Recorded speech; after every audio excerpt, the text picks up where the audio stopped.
Hey, Abbott.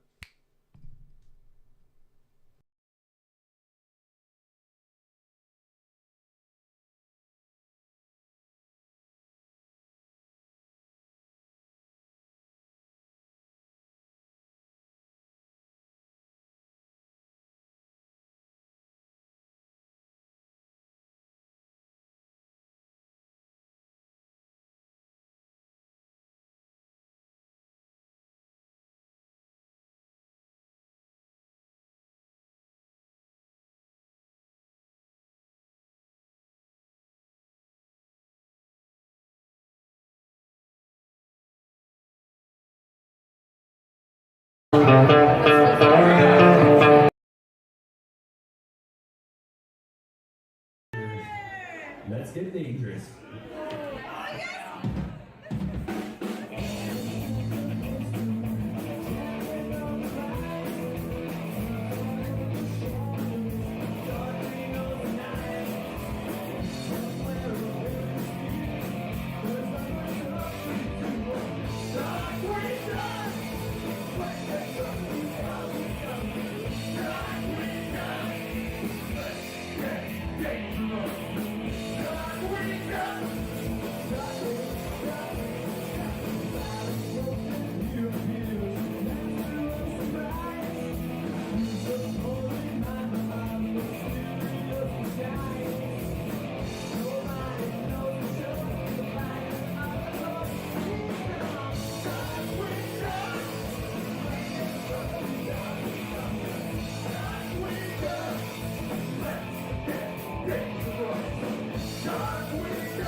Get ready.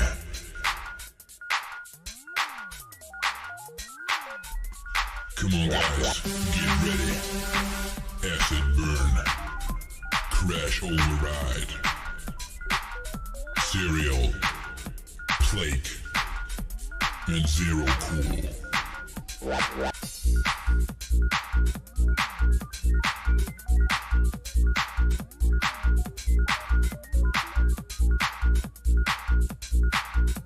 Now launch the base.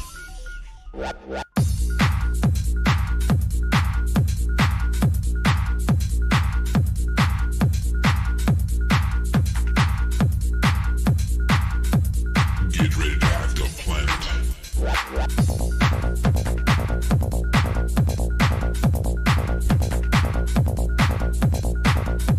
the planet. Hack the system. Hackers unite.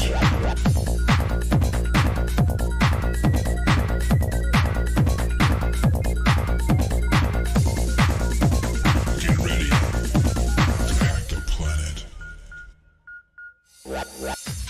Hack the planet. Hack the system. Hackers unite. Get ready.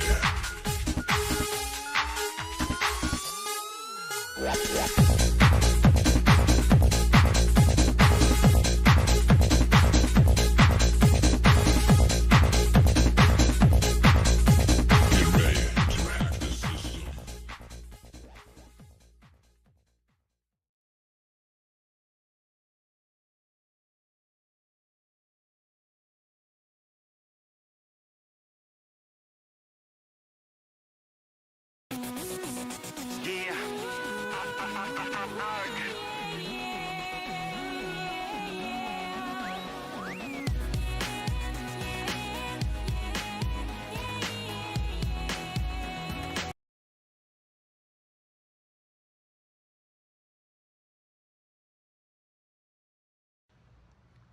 Hey everyone, we are live from my backyard where I am smoking meat like a brisket. I'm making meats now. Someone asked me, do I smoke meat? That's gonna be delicious. Yeah, if I smoke meat, that's what I'm talking about. Yeah. Give me the sock, give me the sock. See sock. Say my name, baby. Give me the sock, give me the sock. See sock. smoking meats, hello to you. Thanks for hanging out with me in my backyard while I'm smoking these meats too. The thing about smoking meat is it takes a long time sitting around with my Wi-Fi. I like racing. Grilling meats, racing cars are two of the most fun things that you can do. Manual transmission, I enjoy that. Do I hunt? Yeah, smoking these meats. Mr. Zuckerberg. Mr. Zuckerberg. Zuck. Oh no, it seems I was daydreaming again. That's why I made clear that you have had subpoenas. Is that correct? Mr. Zuckerberg, what is Facebook doing to prevent foreign actors from interfering in U.S. elections?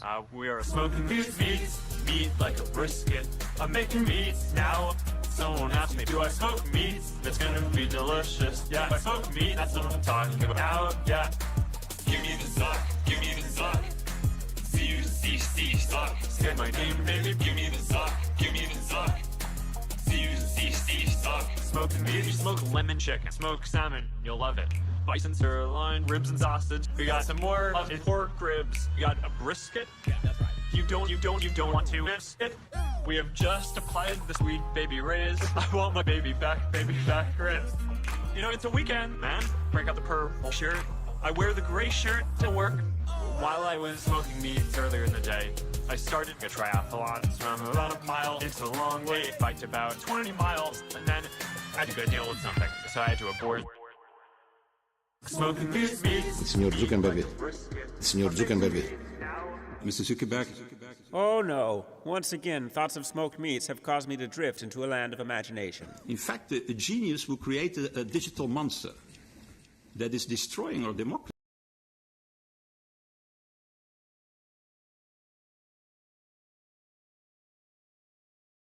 He was always a little crazy, right up until the end. He spent all day in the forest with imaginary friends, until one day his mental health, it took a real downfall. He said, I hate all of my friends, and I want to kill you all. Christopher Robin. Christopher who? He wants to kill Winnie the Pooh. Christopher Robin. Christopher who? He wants to kill Winnie the Pooh.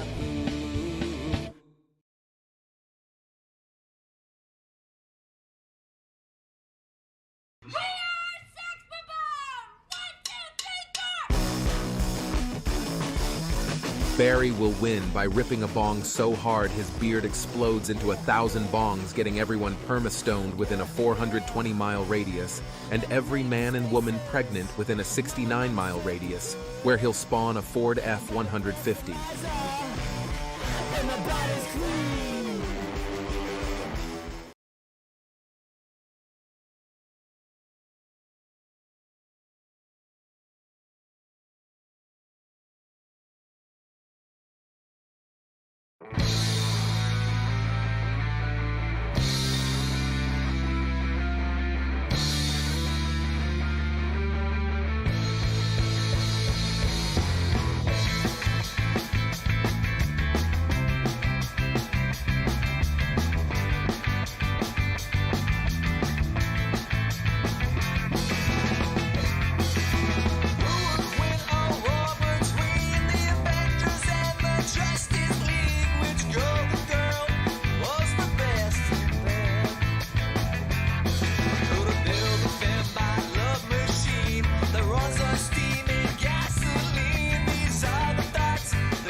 Good evening and welcome to another night in the Stay Lifted production studio. My name is Stay Lifted Barry and I'm joined by my cohort and friend Zazie. How you doing tonight, Zach? Very good, but feeling very sober, actually. Well, let's rectify that as best as we know how. I hope it sounds all right out there because a whole panel is missing from our Streamlabs, and we didn't notice it till I hit play, so nothing we can do about it now. I just can't see if any volume's working. The world's biggest streaming platform and their most successful software is Streamlabs, one of. And it Timothy. just doesn't load certain panels sometimes. Bongo time for Timothy. Bongo time for Timothy and Mofo over on Kick. Good to see you, Mofo. You know, Timothy, my father's name is Timothy. You know what the difference between you two is? You show up. I mean, and you're alive. I haven't made my own dead parent joke in a while. That was pretty good. Thank you. Ooh, fancy lighter here. Very fancy. It's got like a honeycomb ridged, I don't know, it's a sleeve on it or yeah, something. it's a case, a sleeve. It's made by our good friend Nacho. He 3D prints stuff, right? Yep. Is this 3D printed? We sent some, I think we sent a couple joint rings to Dee Dee. So I think she has a joint ring or two. Oh, I remember those things. Yeah, they're absolutely useless, but fun. I did have some trouble using it. So, how's everyone tonight? We are here to talk about the films I forgot to get the posters for. Frighteners, A Haunted House 2, and Abbott and Costello Meet Frankenstein. Yeah, but Yeah, but I mean, I'd just like to hear your overall. How it you was felt about really the week. fun. I thought I was going to hate it because I'm like, oh my God, this movie's so old. But it was refreshing too. And like, man, modern society has me so brainwashed with certain things because Dracula at one point, he's looking into this woman's eyes and she's like, I have a stronger will than you, Dracula. And he's like, look into my eyes. I'm like, oh man, here we go. She's going to resist. It's like, no, this was the 40s. Of course she didn't resist. Like, he hypnotized her. She wasn't like, then she, flips around 6 times and kicks Dracula's ass. Abbott and Costello Meet Frankenstein. Yeah. No, it was really good. And what year do you think they died in? I was surprised. I didn't really know when. I Abbott want and to say Costello- like 90 something. So Like they died old, right? Abbott, the tall one, died 2 years before I was born, 1974. Oh, all right. And Costello died in 1959 Wow. at the age of 53. 11 years after making this movie. And it bugged me though because I was like, oh, it's Abbott and Costello. It's probably on YouTube, and it was, but you had to buy or rent it. Yeah. That's why I looked up. I'm like, these guys died long before I was born, and somebody's still making money off their movies on YouTube. Like, what a terrible society we live in. It's true. Who would design something that way? Where like, yeah, after these people die, like almost 50 years after the last one of them dies, on our tech platform, we're still going to monetize their movie. Like, who's benefiting from owning this shit? Jesus. Well, the 3 gigs of server space it takes up are very expensive, Zach. You should really just stop and understand that they need it. I should go watch. Thank you, Go Mofo. to Twitch to chat, or is it easier for you guys to see? Well, I do have both chats right in front of Zach, and so if he's missing you, it's on. It's because he doesn't want to talk to you. No. I guess it's which group of people do you hate and not want to talk to? So just avoid that platform. Clearly YouTube. Unless your name is Kevin, in which case, please just come to Twitch or Kick. Can you imagine if Kevin's our first viewer on YouTube, regular that came by a lot, and he lives in Hawaii. We haven't seen him in a while because we haven't really streamed on YouTube. Can you imagine if he was in one of the, like, he might have a crazy Hawaii story because of the Lahaina fires. He could be dead. He could be dead. He could be part of Stay According Lifted to you, anyone you don't talk to for more than 30 seconds is dead. Stay Lifted Hawaiian smoked meats. He might have gotten like a big payout for his house. Oprah bought it. She's like, here, I'm going to give you $1 million, even though it should be worth 10. Actually, she'd probably give him like $100, but say she can't afford it. Did you ever see, are you aware she did that show where her and her best friend, who's probably her lover, Gail, they toured the country doing stuff like a road trip? No. Oprah didn't know how to pump gas. Oh, okay. They were driving together, and then they, camera crew, and they're at a gas station. Oprah didn't know how to do it. This was like 20, 30 years ago, but she just did not know how to do it.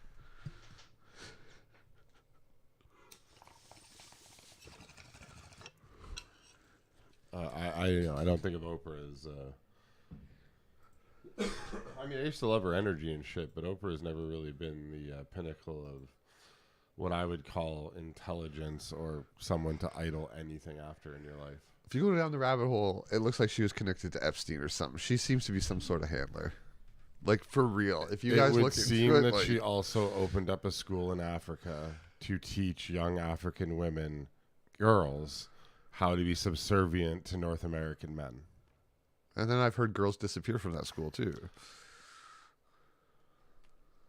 There's lots of suspicious things she's been way too close for. There's a lot of times that we make jokes that, they're actual jokes. But in this case, Oprah seems to be genuinely an evil human being that has done harm to hundreds, if not thousands and thousands. And we're not of just people. making stuff up. I'll try and look some stuff up and make a little slideshow or something sometime, because I've seen plenty of very suspicious stories around her. As have I. I mean, she's a billionaire, right? So they're all fucked. Comes with the territory. So now that we've said happy things about that.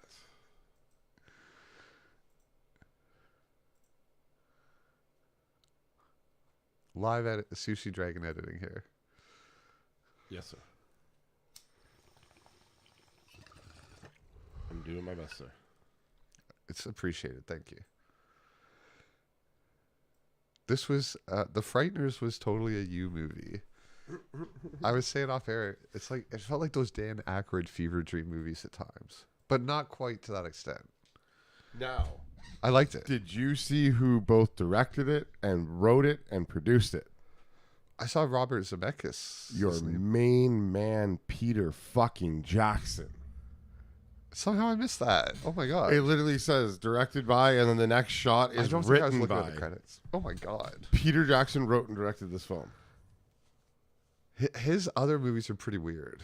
So, I mean, if nothing else, this gives me a huge bump up respect back for Peter. No, not that I ever lost respect for Peter Jackson. As much as I bag on the trilogy, it's still beautiful, well done, brilliant film. It's not my flavor of film. I have a huge respect for what the movie is and how well it's done. Just boring for me. But it was really good, Timothy. It was like, and it's so funny because when I watched it really intently this time and really paid attention to scenes, you realize how beautiful it is. And it was in the 80s. The effects, I'm like, it's better than Ant-Man Quantumania. I said it 3 times as a joke, but I'm like, actually, like when he throws Bartlett's face up against the thing, it's so well. It looks so good. 30 seconds into the movie, so the walls are coming alive and grabbing her. But it looks all right. It looks better than Ant-Man. It looks better than Ant-Man. Sorry, the 90s. Like, this is 1996. Peter Jackson's not even thinking about Lord of the Rings yet. This motherfucker's a geek in a basement making movies, essentially, and he pulls off. How did I not know this was him? It's one like I've talked about this movie so often. It's on a top list for me for sure. Been watching it with my mom since I was a kid. It's a Peter Jackson flick. Like, I'm still just so taken back by that fact. Oh, and it made me sad seeing Michael J. Fox all healthy. Director Peter Jackson, writers Fran Walsh, Peter Jackson, stars like just him. Everything's done perfectly. I do want to bring up one scene that this was the scene I was going to bring up that looks better than Ant-Man, but it's kind of a throwaway scene. It's where the husband's a ghost in the back seat looking at the house when she goes in, and we for the first time see like a ghost and or psychic's perspective of it, and the house is just bleeding and pulsating and breathing. I'm like, how does that look so good in 1996? And I'm watching this on an 80-inch fucking high-def TV. So if there's flaws, I should find them in that, and it looks beautiful. And Ant-Man was a piece of shit. Yep. Ant-Man 3, at least. And not a piece of shit, just it didn't. Our word is our bond. Okay. We're not even going to talk about the writing. I'm just talking about the bad special effects all the way in the background. Like there was foreground special. We should say that there was foreground special effects in Ant-Man that looked good. Yeah. Like the twisty laser head dude, he looked awesome. Fucking the bulb, the bleeb thing, he looked cool. It's just they had Spawn backgrounds. Worse than Spawn. Baldur's Gate Dark Alliance 1 has better backgrounds than this. Literally, it's a beautiful game. But this yeah, so everything is explained in the fact that this is a Peter Jackson flick. My love for it is beautiful. Every scene has attention to detail.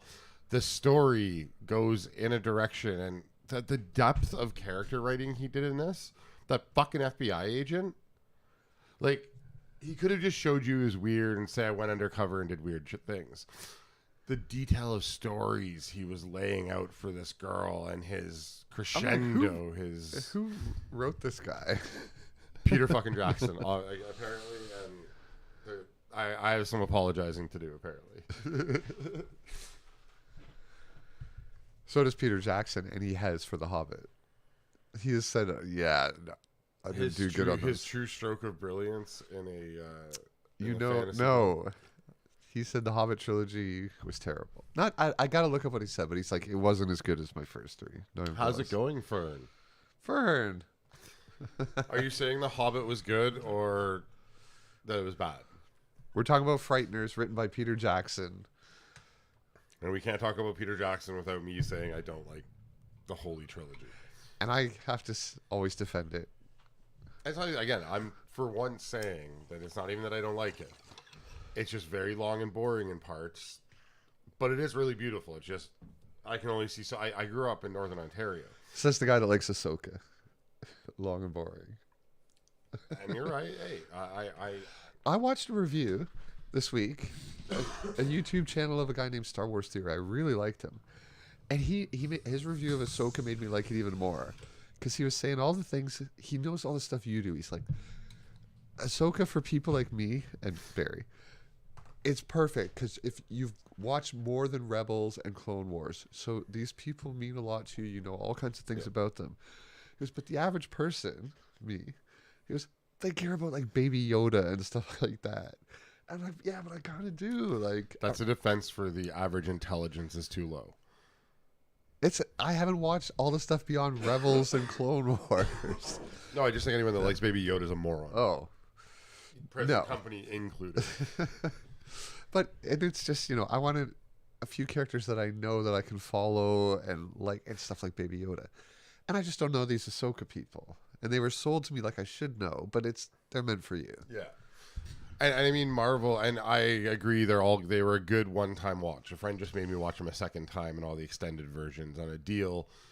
And I was going to make him watch something that I feel less and less good about admitting, but it was Harry Potter because he'd never seen any of them. It's like, fuck it. I'll watch Lord of the Rings, all extended, if you watch Harry Potter. And then he didn't watch Harry Potter, so there's even more bitterness around Lord of the Rings now. But the first time through, I'm not mad about watching it the first time I watched it. Oh, Fern, we have a different Baby Yoda song on video as well.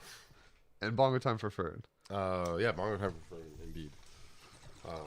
I watched Ahsoka at 1.5 speed sometimes, and I sometimes forgot because there's just such long pauses with everything they do. But it's not just a pause. There's usually something leading up or leading into. And I mean, sometimes you got to confer with the Force, and that takes silence. But remember, silence is golden, but duct tape is silver. Did you watch Ryan George's pitch meeting for Ahsoka? All right, well, you got to, because he's so good at pointing out obvious flaws in it. I don't want to see the flaws in this. I thought it was a masterpiece for the most part. I really enjoyed it. It concluded a storyline that I've been in love with for years. Timothy, nowadays the software pitch corrects and stuff, so unless there's like music or they are speaking fast for a scene, you tend to not notice. They just kind of walk fast. You didn't know you were on it still, and like all of a sudden there's a scene with a live performance, like Tech 9 comes out. What the fuck did he just say? But it does make some songs sound better because I do like stuff more upbeat. Live long and don't perspire. It stinks. And Bongo Time for Leahy. Good to see you, Leahy. Oh, Mofo was singing Baby Yoda as well. Baby Yoda, baby Yoda. Stop it. He's cute as a button. And he's 50 years old. I want to know. I mean, don't watch horror at 2 speed, but yeah. Yeah, well, I mean, at least if you watch horror at 2 times speed, it makes more sense. Like, because the killers will actually be jogging. I hate the killers don't run. I just want to see the, like, Ghostface runs. And that's refreshing. I hate when Michael Myers just walks or Jason just walks. I'm like, what the fuck, man? At least Freddy, like, portals over to where he wants to be. What if Groot is Baby Yoda's dad? I mean, there's a lot of stretch of theory and idea for that to fit. No, I don't think that's possible. I mean, you could make... Oh, my God. Now I'm thinking of, like, a Baby Yoda Groot hybrid toy or something. You can come up with something cute. Listen, the whole Baby Groot thing, it's part of the lore. It's part of the comics. He is a creature that can grow and not... As far as I know, he can't actually shrink without removing physically parts of his body.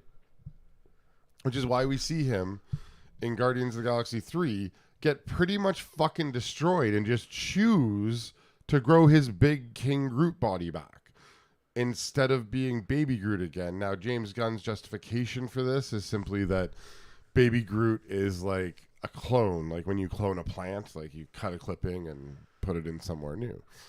So even at that, though, Baby Groot would have had the ability after a certain point to just grow up as fast as he wanted. So couldn't he just keep multiplying himself? That's the idea, yes. Okay. Now, that's the comic book Groot. Baby Grow Groot. Yeah, there we go. Comic book Groot is actually sort of a god. Or the original Groot was a god.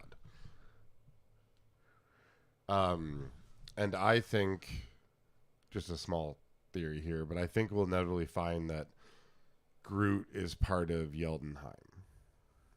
Yeldenheim? The Tree of Life. Okay. Didn't it blow up when Asgard was destroyed? The Tree of Life? Yes.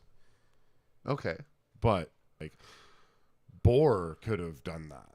He'd be like, I'm going to start a whole world of the Tree of Life over here.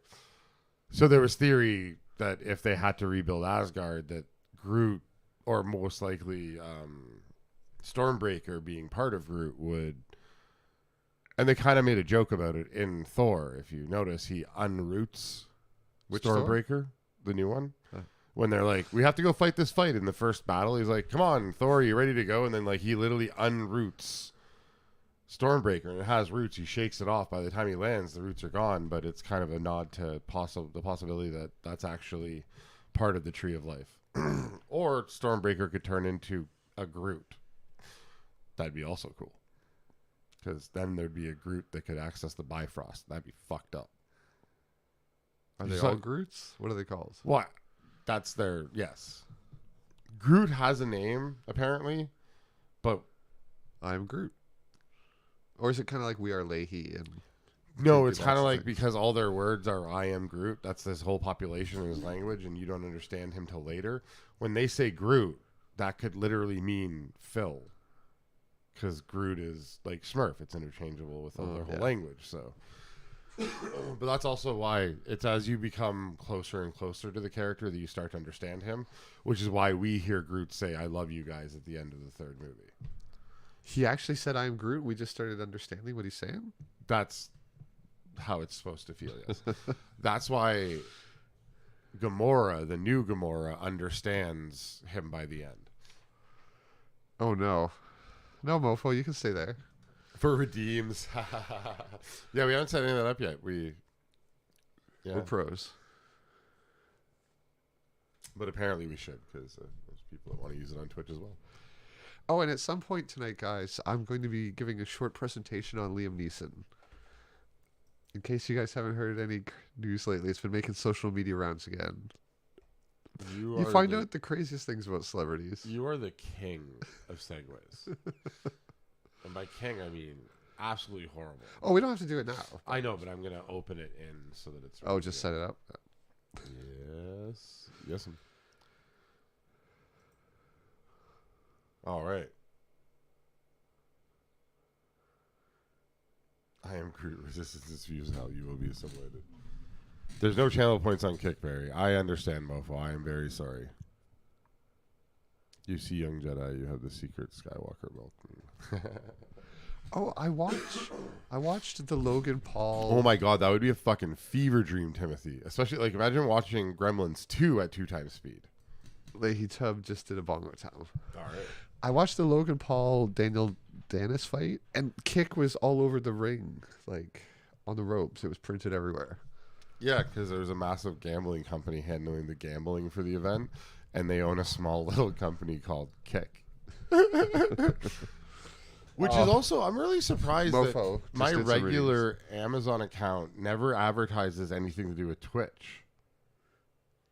Like, if you wouldn't have told me, or I wouldn't have known because you're Twitch Prime to subscribe, you're Twitch Prime to subscribe. People have said for a while Amazon doesn't really like Twitch. It kind of wants to get rid of it. I don't think it likes it much. That's weird. It is kind of weird. I think it's not as high profit margin as their other things. So they're like, oh, this is. But their integration ability with gaming platforms and the next generation of people, it seems like a no-brainer to be cross-tied. I agree. If you're an evil corporation, that is.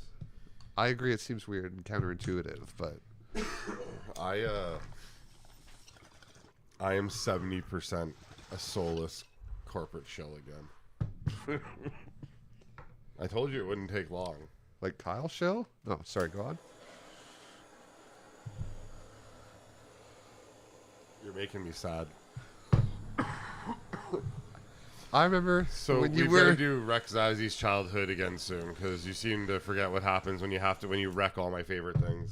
You can explain it, but no. Zach keeps wrecking all my fucking favorite things, and he's starting to piss me off. How is it wrecking when I just try and explain something? Go, does this make sense to you? And you go, yeah, they're. I know. I'm just.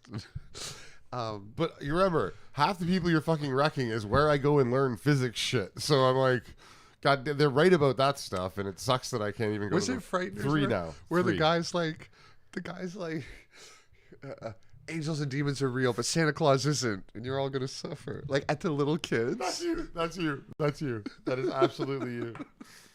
No, but he was like, he's like, ghosts and goblins will get you, kids, but Santa Claus isn't real. He ain't gonna save you. He was saying stuff like that. Yeah, I love that guy. That guy He's a total asshole, but that's the exact right thing.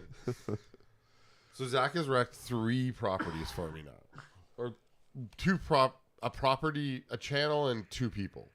Well, you didn't wreck Neil deGrasse Tyson. Neil deGrasse Tyson wrecked himself by saying very stupid things that we both found at the same time, which made us both sad. But you wrecked my favorite fucking channel on YouTube of all time. I've not been happy since. No, it's fuck, I can't remember the name of it now. Kurt Sagat? Kurt Sagat, yeah. If you guys look up Kurt Sagat Agenda on YouTube, there's a 30-minute video that explains how they're corrupted by money. It just explains it really well. And it's really bad because I have shown their mainline videos that are just physics ideas or astrophysics ideas. That stuff is all cutting edge and absolutely correct. And even when it's weird and hypothetical, they still base it on science. And if they're not going to, they go, all right, this is our premise. What if physics was different this way? Now let's talk about how Earth would be. Now they're like, all right, don't worry about the rule. Like, they're so good at that stuff. But then they are owned by Bill Gates. And then even in their response video to this Kurt Sagat Agenda video, they're like, well, here's where we get our funding.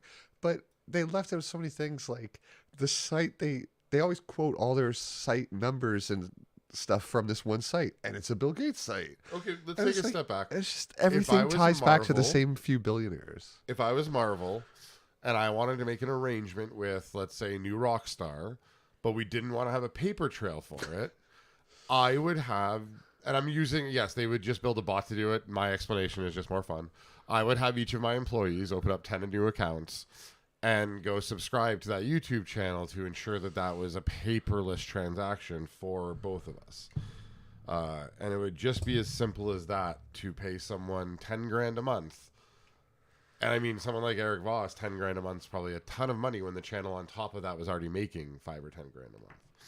So obviously he would happily change some of his opinions about about Marvel. Brains fried today. But, so I mean, you can apply that however you want across the board with these channels, but I wrecked New Rockstar for myself because I realized they were doing that after the Kurtzagog thing. I'm like, fuck, that's why New Rockstar is corrupt. Well, I was telling you too, they never criticize anything. No, I got that, which is, I'm like, they're trying to stay in good books. They're not really argumentative. They never really say bad things about anything. They won't get the invites to the premieres, and they won't get the choice interviews. Although it seems like Marvel is either cutting ties with people or moving on, because there seems to be a lot of shaky foundation at New Rockstars right now, and they lost all of their other people except for Eric at the moment. Really? No one else is doing videos on the channel. They were up to 3 channels, and I think they got rid of one of them. That's always a good sign. And he said something bad about Marvel. Like, not a full-on negative opinion, but it wasn't like a backsided compliment. Or a backsided insult, that's it. Or a backhanded insult. This makes sense to me, because when you're panicking and everything's going wrong, you're like, well, fuck it. I'm going to go against... Like, I don't know what to do to save the channel. Maybe I should say something bad and see if... Check analytics after. I mean, but it's also the consensus right now that Marvel is on fire. The world's on fire. How about yours? They don't really like it, but fuck them. I wasn't going to try and finish that. And sorry for the stuffy sound and stuff. For some reason, a cold that went away came back. It might have been shooting a movie in the cold and rain for... I didn't do a mofo 5 hours. Dab. Oh my God. Sorry. I think you did. I think I watched... I filled it. I haven't gotten to it yet. Oh, okay. I'm really high for some reason. Oh, wait. Call medication again. Eventually, I'm just going to turn into Roseanne. There was a few weeks ago, Barry was saying stuff on stream at the start. I'm like, oh my God, he never says this stuff. And then after, he's like, yeah, I was on cold medicine. Well, it's not that I never say that stuff. I just try and keep the channel as neutral as possible. No, not you because were I'm a shill for Marvel or anything, but because I want this to be a it happy was like place. political topics. Oh, I know. I remember it. Baby Grogu. You've seen me drink. It does not take much to abandon my inhibitions. That's what alcohol does. Well, everyone says weed does it to you too, but no, I can keep my shit together on weed. I'm pretty high, but you know who can't? Our friend Nacho. He loves to talk once he gets high. Oh my God, yeah. I love Nacho. He's such a quiet guy, and then he gets high with us, and he's telling you every story of his day and every picture he's taken, and he's a nice guy, but. Yeah. Oh, did you see the picture I posted of the Amaranth bus? Yes. So Blitzkrieg. So an Amaranth bus. She's on the side of this city bus. A city bus has been wrapped in Amaranth. Neutral. Yeah, mofo. Well, you know what I mean. Close to neutral. As close to neutral as possible, mofo. Is that a Neil deGrasse? Are those Neil deGrasse Tyson emotes? No. Oh, wait. Yes. It's the little one waving. Oh, my God. I love upset about that. That's hilarious. I'm so upset I'm going to do a dab. Pretty high. This is pretty hot. Let's give it a second or you're going to die. I always die. What's going to be the Good point. Let's go. All right. You don't want to wait and get it a little cooler where it's a little easier to take? Straight to the face. Bang. All right. All of it. See, I forgot to remind you to hold that last breath just for a second. Not holding the smoke or vapor in, just holding your breath for a quick second so you don't cough that first time. But here we go. So, Blitzkrieg is in Vegas right now for the When We Were Young tour, or the When We Were Young festival, which is every pop punk band, skater punk band, and emo band from like 1998 all the way to like 2005 or 2008. And he's walking around, and there goes a bus just with Amaranth plastered all over the side of it, which TwitchCon is next week, so that's why. But, yeah, that's just funny. She's everywhere. Welcome, Dee Dee. Oh, sorry. My frame of reference would be this all happened on Friday. Where did I put my... Oh, my bong's over here. Bongo time for Dee Dee. Yeah, sorry. The story takes place a few days ago. I apologize. Wait, it was at the same time as. So TwitchCon is now over then. Yeah. Oh, okay. My bad. I thought it was next weekend. Oh, right, because the race was 2 weeks ago, right? My only point of real reference for this is that the race happened right before it. I thought they were scheduled at the same time. The race? Yeah, originally maybe. No, I remember talking about it because Greg was Ramathon 1500 was going to go down. Yeah, but everyone was upset because they're like, why would they double book? It's so hard to get a hotel anyway. Oh, I think possibly TwitchCon was in advance and they still couldn't do hotels because of how many people were there in advance of it then? Or maybe they did book it the same weekend because TwitchCon's probably run by people that stream, not watch F1 racing. I don't know. I know nothing. I'm just stupid.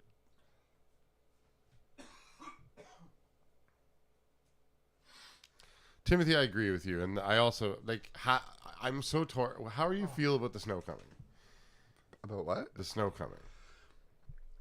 The older I get, the more I like winter. If I get a new vehicle before snow falls, I will be fine. Okay, so the reason for that is that I drive a lowered truck, but even a lowered truck has some decent clearance and, big, wide tires. My wife and I now only drive our very lowered Charger. Very, does it not feel lower than you getting out of, your SRT4? Yeah. It is, it's just so useless in the wintertime. I guess I don't notice it that much, though. Well, you get out of a fucking Mirage. Yeah. So, it's got to be at least level with that. But if I do get another vehicle before then, which is kind of the plan, then yes, I will be looking forward to winter again. But I also have to drive 20 minutes to work.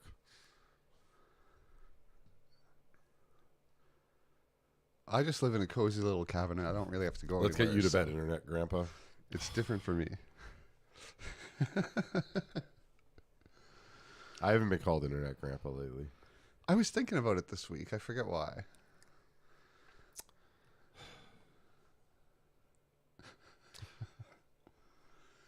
So, F you and your cabin, Zazzy. Oh, we got to get a gas person in. Yes. I actually know HVAC people in the area now because of work, so I can actually call somebody. Total side note, sorry.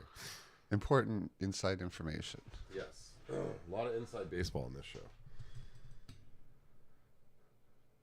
Wow, the cold medication I took is kind of useless given how I sound right now.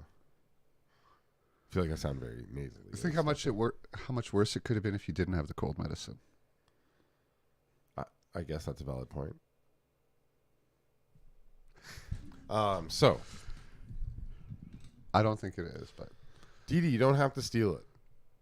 As we've said before, all you have to do is send your life savings and your social insurance number to Zazzy, and we will build you a cabin on the property one by one, each of you.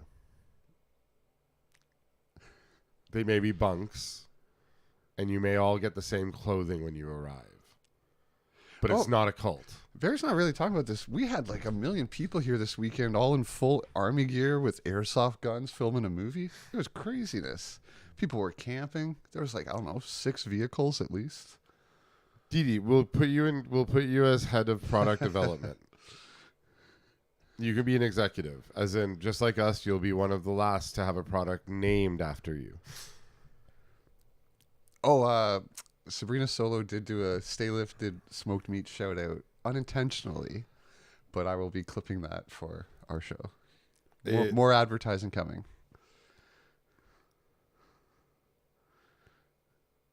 Get a side-by-side farm right off and then drive to work. I have a side-by-side.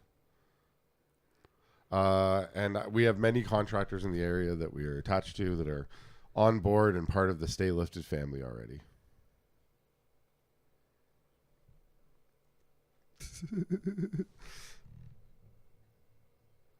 Dee Dee, I'm not reading that out loud.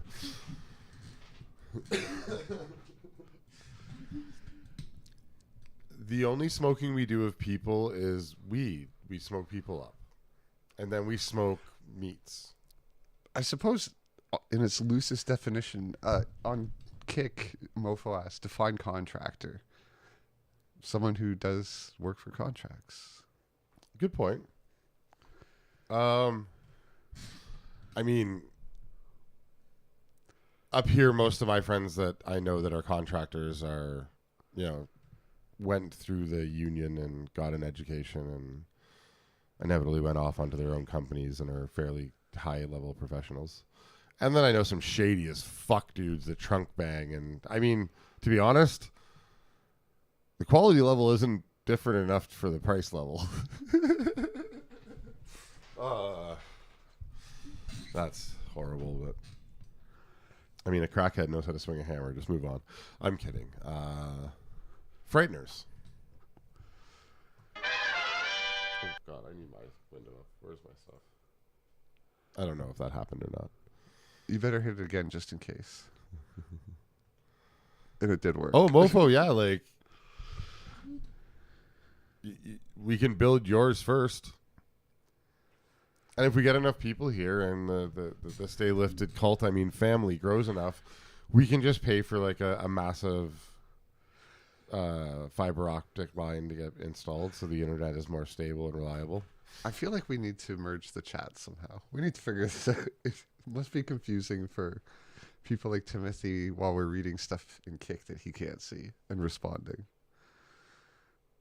The Frighteners, yes. Not that I don't love having both channels. Both platforms here, but must be confusing.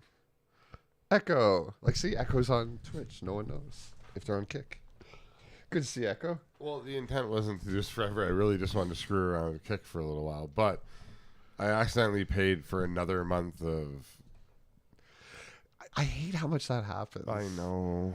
Oh, and then because Kick's been doing the crazy thing of charging me, I go to remove my credit cards today because I thought I saw one. I'm like, wait, are they doing it again? Kick won't let me remove the last credit card on my account because it's like the default payment. You can't remove the default. It's like, get my fucking card off your site. What the hell? There has to be some sort of law against the that. button doesn't work because it's like the last card on the account. So Mofo, if you got it out, I gotta maybe play with it on another browser or something, but I feel like we could sell people coming to move here because it's a live action Minecraft, or hey, we can dress up like zombies and we can do a live action 7 Days to Die. But I feel like we could sell that just on that idea alone. Oh, I go out for a walk most days around the farm. It's beautiful here. Bongo time, Bongo Echo. time for Echo, and you owe Bongo time for Didi. Oh, Leahy, I did. Oh, I need to unsub from everything. Okay. I am still sub to Sabrina and one other person on Kick. Okay, thanks, Leahy. Yeah, see, I knew I needed to play with it a bit more. Thank you. You should just get a burner credit card. Like a prepaid credit card. I do, but then there's money in it and they're just going to charge that. Oh, but that's what I mean. A prepaid only has what you put on it, so you only assign it to your specific thing. I know, but I don't want them taking the $7 out every. Like they did it to like 3 channels. That I'm like, all I'm saying is that you could then just load it when you want to subscribe to something, and then keep it unloaded when you don't, so that they have no control. They won't take anything. They'll try once and then default. Yeah, it's just. Also, there's actually some pretty decent and legitimate softwares that take care of this, because this is a problem on every platform. It's almost like after Blizzard fucked me, it was a new... YouTube started to advertise this stuff to me, and all of a sudden I'm remembering hundreds of ads for things that take care of this exact problem. Sorry. I was missing the fact that I was still subbed. So it's funny how your brain works. Oh yeah, I'm in my own brain. It's working at the moment. Sorry. And for those on Twitch, Leahy and Mofo are just explaining the problems they've had with Kick payments.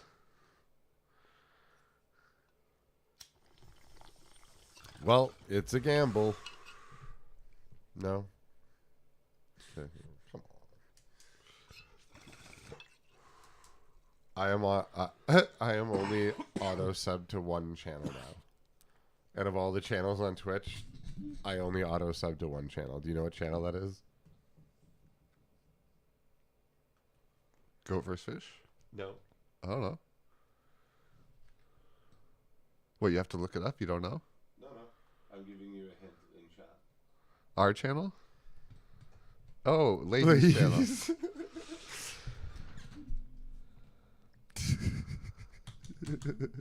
So, Yeah, mofo. It sucks that Kick does these weird things with the credit cards. I mean, they have a shiesty reputation to start where people are like a little, well, you know, and I'm like, oh, whatever. And it's like, oh, no, they're kind of dicking me around a little bit. Unintentionally or not. Bongo time. back to.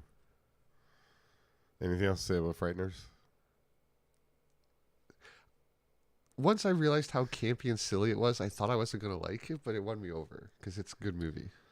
I really like films that manage to weave in little real elements of horror and frighten them and tell it, because like it's not a parody. No, it's like its own thing. It's really hard to find good Halloween or scary comedy. This is something that actually achieves a level of scary comedy, especially when I watched it when I was like fucking 12, 14. You know, like this film came out when I was 14. Like it was I guess I was a little old to find it scary, given I grew up watching Chucky and shit. But I really loved it since it's come out, and it seems like a brilliant film. And there was a horrible moment in it where I actually feel bad for something I said. Okay. When he's being put down near the death experience so he can fight as a ghost. When he's frozen? You see a view of him in the window shaking. Like, the only time in the movie he wasn't acting. That's me. Come on. I love the man, but... Oh, is that a Michael J. Fox emote?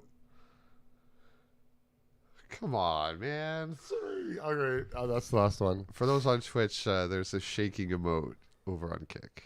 We really do need to get a screen up. All right. Sorry. I'm done with the Michael J. Fox jokes. Just because I do really love this movie, and it's beautifully acted. The bad cop, the FBI agent, a little over the top before he takes his shirt off. The second he goes full nuts, I'm like, oh, commitment, I'm in. And then when you rewatch it, it doesn't feel as bad. But this time I hadn't seen it since we covered it. We've covered this before. It was all new to me, so if we did, I totally forgot it. But I don't see how, because I really liked it. Mofo. It is a decent comedy. Like, it really does entertain. And as we said, we found out why it looks so good. Shot, directed and written by Peter Jackson, the great Peter Jackson himself. Who, I mean, has a large plethora of films he's done. Like, it's almost sad that he's only seems to be known now for The Lord of the Rings. Not that that's a sad thing to be known for, but it seems to overshadow every other accomplishment. I'd say Frighteners is a damn good accomplishment. I think he's known for his brother as well. Samuel? Because Samuel L. Jackson is All's brother. That's the wrong kind of brother. Oh, all right. You don't know which one I meant. So. I actually want to go through his writing or directing.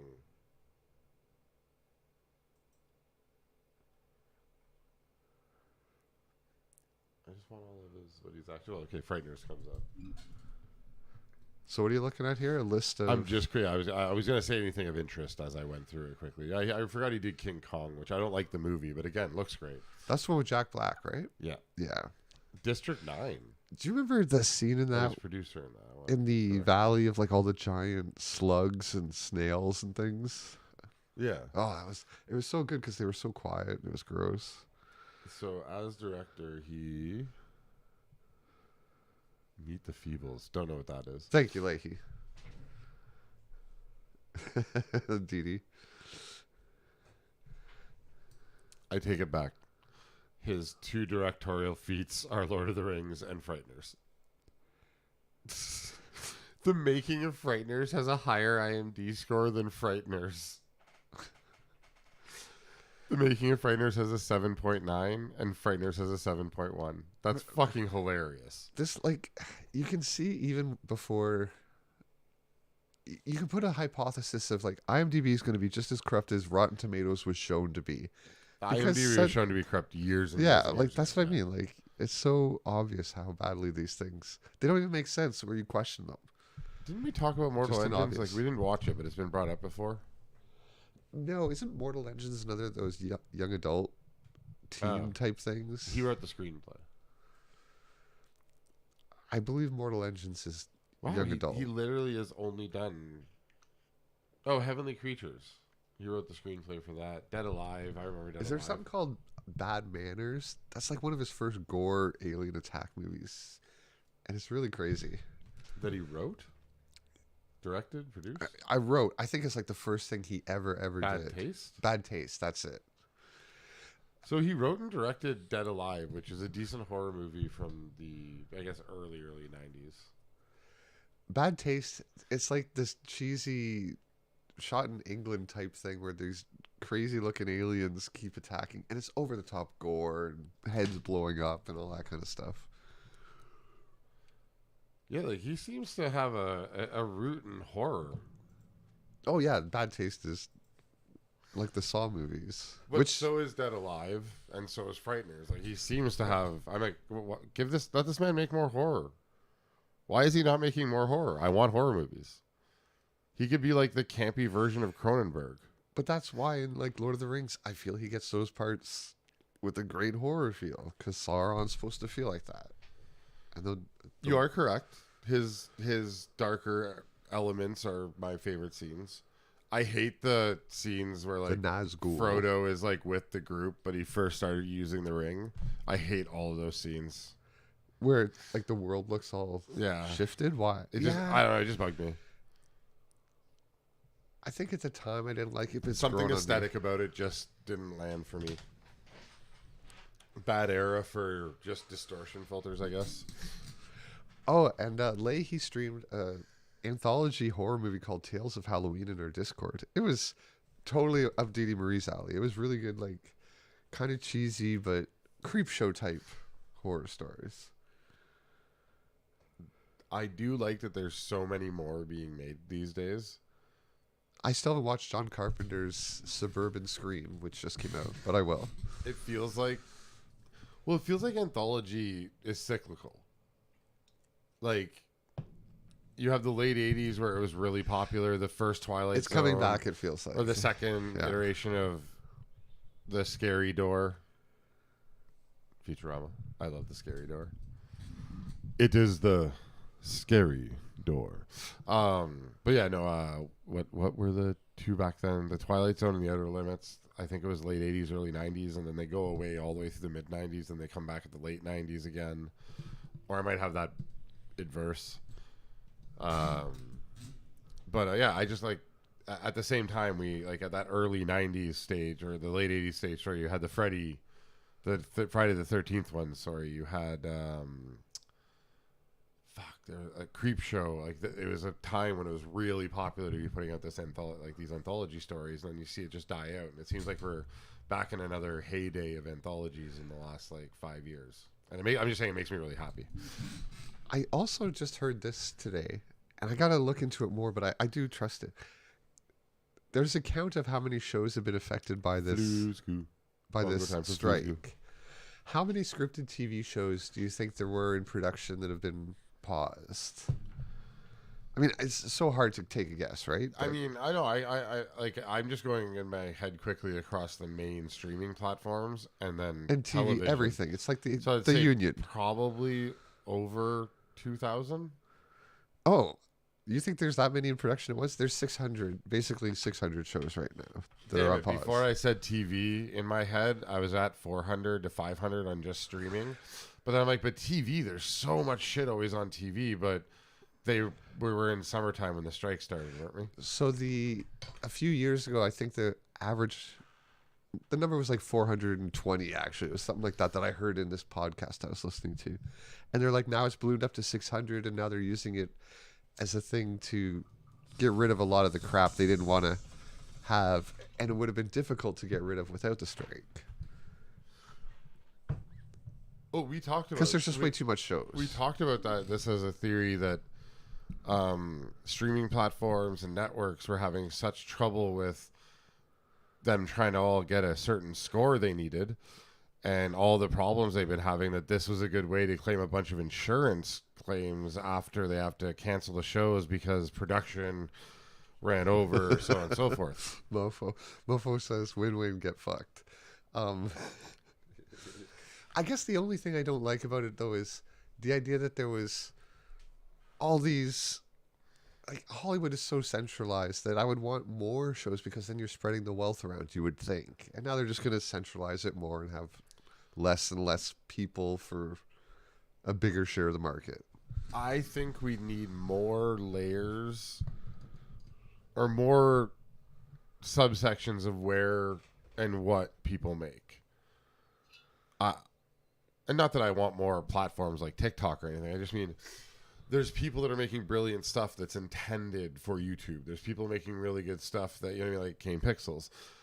And like, maybe we don't need 6,000 TV shows that are produced at huge budgets. Maybe we need 2 or 3 monumentous events a year, and then a whole bunch more in the middle across different places. Because like people like Kane Pixel being given, you know, Doing the back rooms. Not everyone knows who Kane Pixels is. Great channel. He does the one of the most well-known backrooms storylines and video series. And there seems to be a bit of an ARG, or at least a very large... Thank you for following Abby Loves Chance. Oh. Bongo time. Yeah. Bongo time for Abby Loves Chance. Welcome. Oh, I was listening to something today too that was saying we get so much, say, Star Wars or Marvel stuff. It's so overloaded now, whereas it used to be a treat you would look forward to once every year or two, or, you know, a couple times a year. What's the one coming out Friday? Because there's a lot of good horror coming out these days. No, that is Flatliners. Frighteners is the Michael J. Fox movie where he's saying that Marty McFly sees the Reaper, which happens in Frighteners. Oh, sorry, I only got halfway through. My bad. Sorry, Abby. We're also reading some Kick chats. Oh, Five Nights at Freddy's comes out this week. Oh, everyone. But I mean, loves that. Yeah. Okay, listen. I know that Willy's Wonderland is a ripoff of Five Nights at Freddy's. I love essentially Willy's Wonderland, but it is so perfectly done that I'm afraid Willy's Wonderland is just going to be a gore fest for a gore fest. You mean Five Nights at Freddy's? Five Nights at Freddy's, yes, sorry. Which is kind of is in the game, so that would make sense, right? I don't know. I'm excited for it, though. But I feel like it's going to be like a hat on a hat after having such a perfect film with Nick Cage. Did you know Saw X is downloadable? Like, you can rent it on Amazon Prime, so you can download it, too. No, I did not know that. Because Dee Dee streamed it in our Discord this weekend. Ooh. I haven't, it's my anniversary on Wednesday. I know, that's why I kind of brought it up. So I didn't know if you wanted to switch to another movie or watch it at home or... Well, we might just go out for dinner, and we like to do snacks and stuff, so we'll come home and watch it here. And we don't take our anniversary that serious. We appreciate each other as often as we possibly can, so an anniversary is just more, hey, we've been together for another year. In one of our movies today, they forgot their anniversary. It was the dead guy husband in Frighteners, and she didn't even really remember. Oh. He's like, it's coming up next Tuesday, and I've got a big date for us. And she wasn't really into it. Actually, let's watch the trailer for Five Nights at Freddy. Are you cool with that? Yep. So, Abby, let's just a quick breakdown of who we are and what we do. My name is Barry. My name is Zazzy. Barry. That's not Stay Lifted Zazzy. He is just Zazzy. And we get really stoned and discuss films, pop culture, nihilistic end of the world things, stuff, physics. We talk about physics a lot. Science, programming, physics, math. We like all that stuff. He's has a physics degree and is a programmer, and I did research and development and sales my whole career. What am I looking? Oh, right, Five Nights at Freddy's. And now I've destroyed my brain, so I forget things.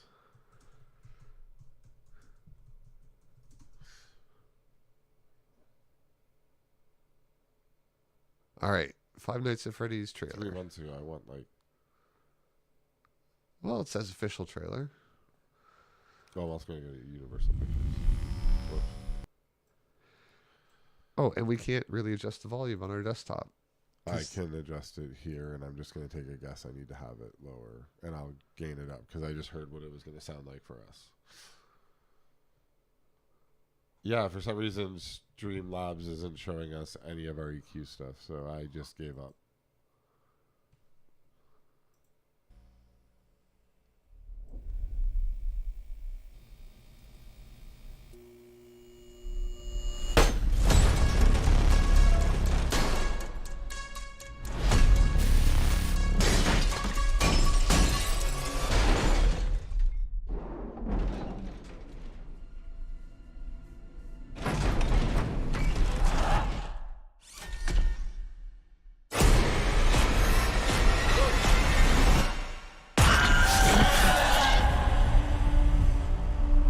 I have a job for you. Piece of cake, really. Give me your hand. It's a security gig. Hello? Welcome to Freddy's. Have you met them yet? Met who?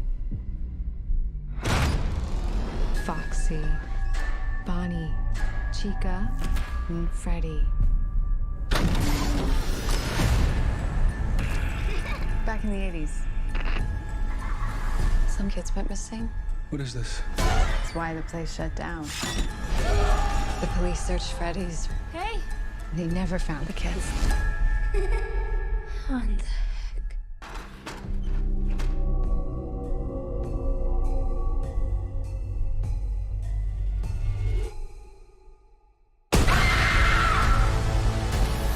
Ghost children possessing giant robots. Tell me how to stop them. You don't. It's too late. He's coming.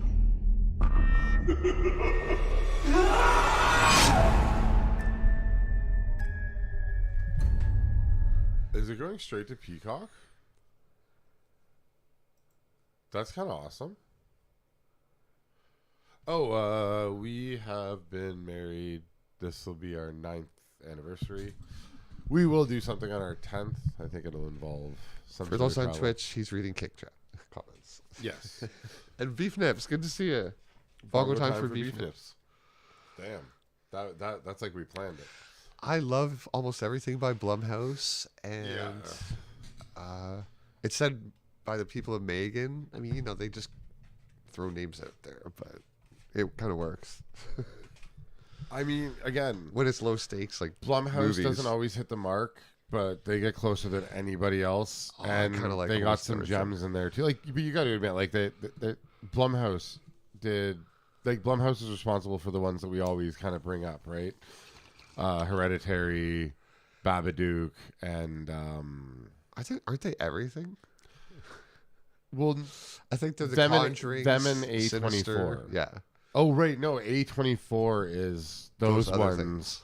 Blumhouse is the larger production ones. I mean, they hit the mark again. You know, Insidious. yes, I keep with my same statement though. They don't hit everything perfectly, but they're doing the best out of anybody. Like them and A24, which is what I was getting to. They seem to be the only studios that can handle. The only horror thing right missing now. from that was James Wan. But didn't A24 do Megan? No, they did Smile, which is, I think, our horror movie of the year last year. Oh, I've watched it this week again. I watch it all the time in the background. It reminds me of a different era of horror without just copying it, right? Like it feels like one of the times Wes Craven did something. I know the story already, so it's not a new story, but they did it really, really well. Speaking of new horror, as chat is here, we need suggestions for. Actually, you can pick Saw. I don't necessarily want to pick Saw. But Oh, I thought you did, because I was always like, For what? Because it has to be new horror. I'm picking Conjuring the Red Door, not Conjuring the Red Door. Insidious. Insidious the Red Door. Thank you. I confuse 3 horror movies by name for no real On reason. Kick, Mofo said Human Centipede or Riot. But Mofo, it's not new horror. Yeah, has to be this year. It has. And motherfucker, I will condense that down as much as I have to make it not be a Human Centipede. I'm not watching Human Centipede, okay? It's gonna happen one day. I've put down my stipulations. It was some ridiculous amount of subs. Like It still comes up here and there when I'm watching pop culture or YouTube stuff. I know. People still bring it up. So my pick for this week is Insidious Red Door. The third part I think it's only going to be a trilogy, right? This is the end of it apparently. And I think this is one of the better ones out there. And it's really funny because every time I tell someone, try and explain which one I'm talking about, I'm like the time traveling ghost story. And everyone's like, what? And then when you get Insidious 2 has time travel. I love it. And Beef Nips on Kick said he blew his chance. He had his chance and blew it. He did, because we told Beef Nips he could pick anything, and then chat came to the conclusion, oh my god, he could pick Human Centipede, and he didn't. And that's what I appreciate about you. Bongo time for Beef Nips. Definite bongo. I got to break out more weed. I want a different flavor though. How about some Pink Rockstar? And we were smoking Bruce Banner. We're gonna do some Pink Rockstar now. You know, it might be a good time now just for me to do my little presentation on Liam Neeson. Guys, I have some new information about Liam Neeson. This is gonna blow your minds. You're not gonna believe the journey I'm about to take you on. It's if you go to the dots on the right. Right. Oh no, this is a weird. Present. Oh yeah, there we go. And can you pass me the keyboard and just make it smaller so you can still see us, please? Thank you.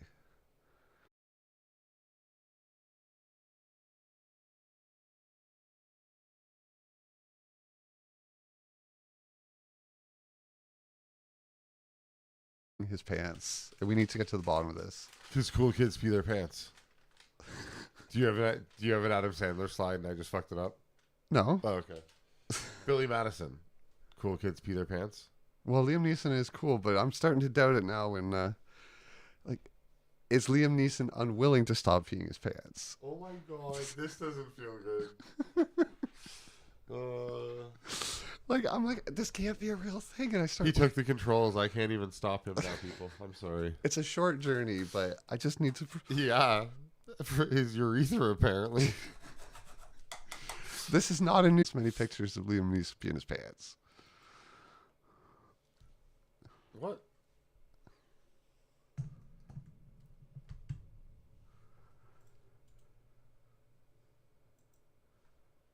Did they miss my incredible talk about Liam Neeson peeing his pants? No. They both dropped.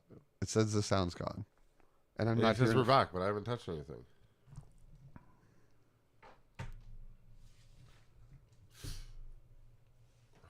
What is up with Twitch and its sound audio then? Are we muted, guys? Can someone just say like we can hear you, or we still can't? Mofo, I'm intrigued by this Liam Neeson's unwilling to stop peeing his pants card. Oh, the card. So everyone lost sound. Do you have sound now? Good now. Okay. Well, that sucks. But I think you guys got the gist of my important PSA. Because we got to get him to stop. No good's coming of it. Agreed. Bongo time for Beef Nips. We're getting new weed, remember? I loved that. That's the thing. That really just made me sad. Oh, you're supposed to have fun. I couldn't stop giggling. That is a drunken continent man that should not go out in public when he drinks. Apparently, or where depends. I mean, he has all the money and fame in the world, and he's just out there peeing his pants. He must like cartoons. That might be one of your better jokes ever. All you heard is Liam. See, Liam Neeson censoring me They didn't want it out. That's why I needed to do this presentation. I'm trying to get the truth out there. And Bezos literally censors me. You might actually be evil. Who? Didi? You might actually be evil. That Yes. didn't feel good at all. And I'm trying to warn you that billionaires are evil too. So Oh, I agree with you there. if I make slides of somebody peeing their pants for free, imagine what I would do for billions of dollars. I would like to go back and talk about a 75-year-old movie this year. Speaking of people that would probably... Speaking of a movie that, if it was still alive, would probably pee its pants. Yep.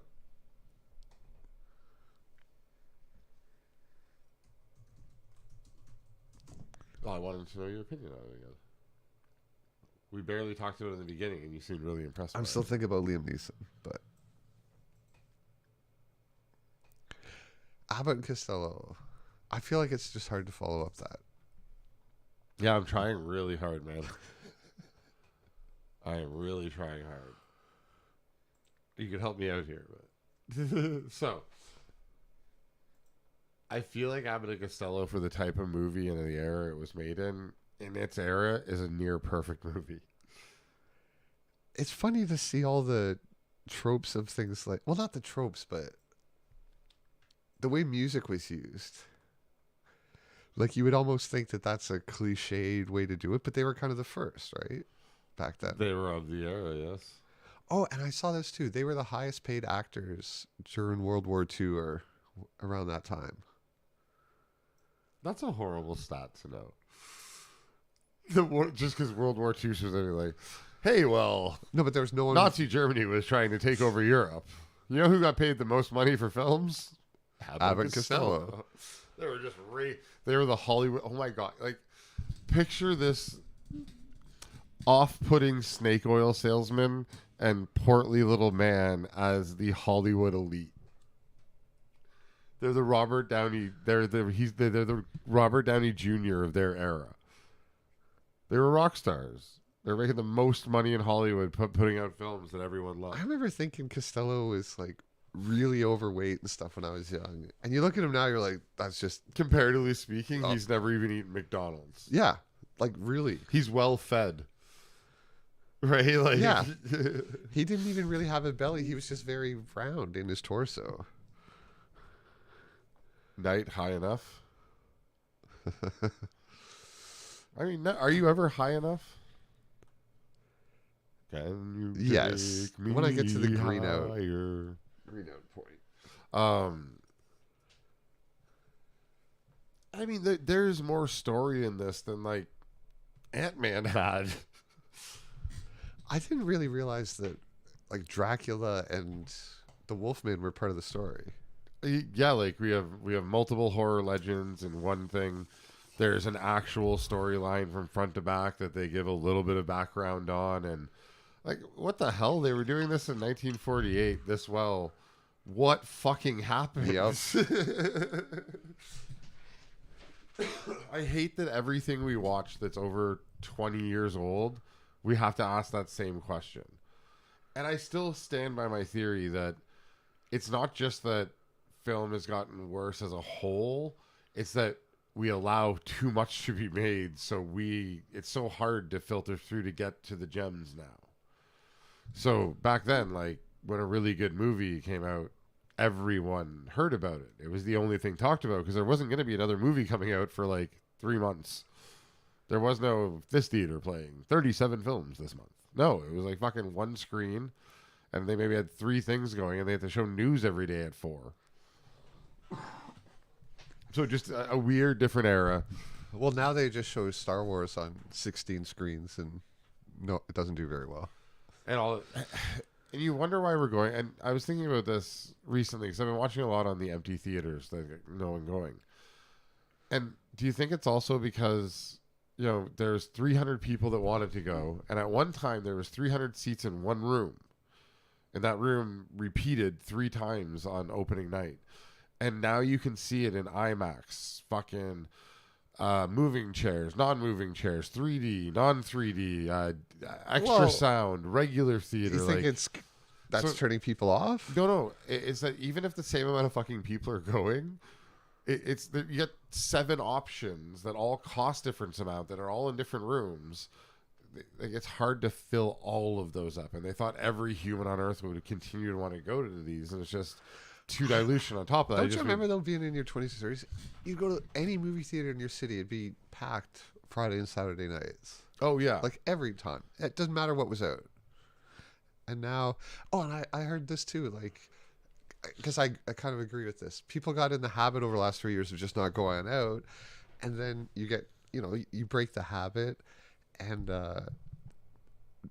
we're just so overloaded. Like I was saying, it used to be a treat to see Star Wars or Marvel, but now it's like you got endless TV shows, endless movies. So now you're like, I'm not keeping up with all this all the time. And I hate to even take it one step further, but do you remember when you had to go out and buy a DVD?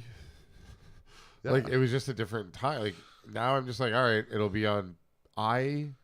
Saw X we watched because you can download it. It's out in the theater. Well, like, I haven't watched a movie I was anticipating for like 3 years now. I still have not watched Spider-Man. Oh, Spider-Verse too? Yeah, I'm just kind of on overload, and it has nothing to do with the main story, and I just don't have the energy for it right now. But I'm like, I'll just wait for it to come out, and I'll watch it at home. I'm tired of spending $100 every time a new Marvel movie comes out. Speaking of Spider-Man, I'll just say this quickly and move on, but Spider-Man 2 video game just came out. And you said, hey, how come stuff 20 years ago we said what happened? Now, because of... There used to be police missions where you help it, and I'm seeing these articles, they took all this out. They're like, well, it's good now that you don't help the police. We don't want to portray them and stuff. What? The friendly neighborhood That's gone from the game. Spider-Man. Like, and it's a good move. And then the other thing is, one of the side quests are things like, oh, help this gay wedding set up little things around the city for his husband to find. Like, this is what has happened to the stuff that we love. We're like, for fuck's sakes, I just want to play a game. Stop putting... Everyone can do what they want. Just stop putting in all these games and movies. Jesus Christ. Well, I mean, no, but if you want to cops. do that, make a superhero game that involves wedding planning. Yeah. That's not what Spider-Man does. He's not a wedding planner. He's not a, I mean, unless the storyline is like Mary J needs help and Peter said he'd do it, so he waits and doesn't do it in time. Like, It's just all this crap they put. I can social messaging and everything from huge companies that don't care.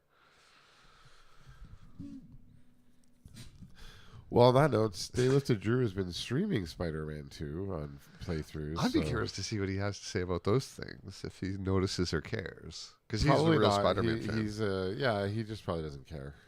I hope. I mean, I hope it hasn't wrecked it for him, because he really loves it. He really was waiting for it. Some of the stuff bugs him in other things, so I'm curious. Well, Zach's going to wreck everyone's time. They are wrecking it. I'm trying to point it out. Bongo time for DD.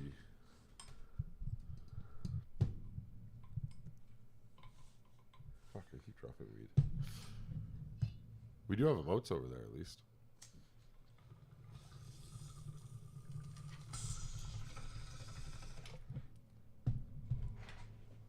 So Abbott and Costello being a damn near perfect movie, at least in its time.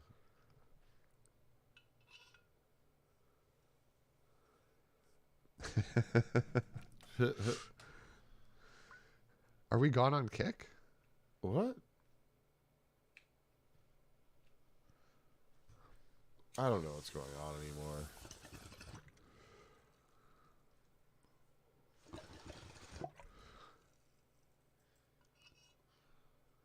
Sorry, guys, we're having technical difficulties over here. Barry's just taking a look at it. Okay, no. That should be just the name of our fucking stream. And we're just stoners and confused.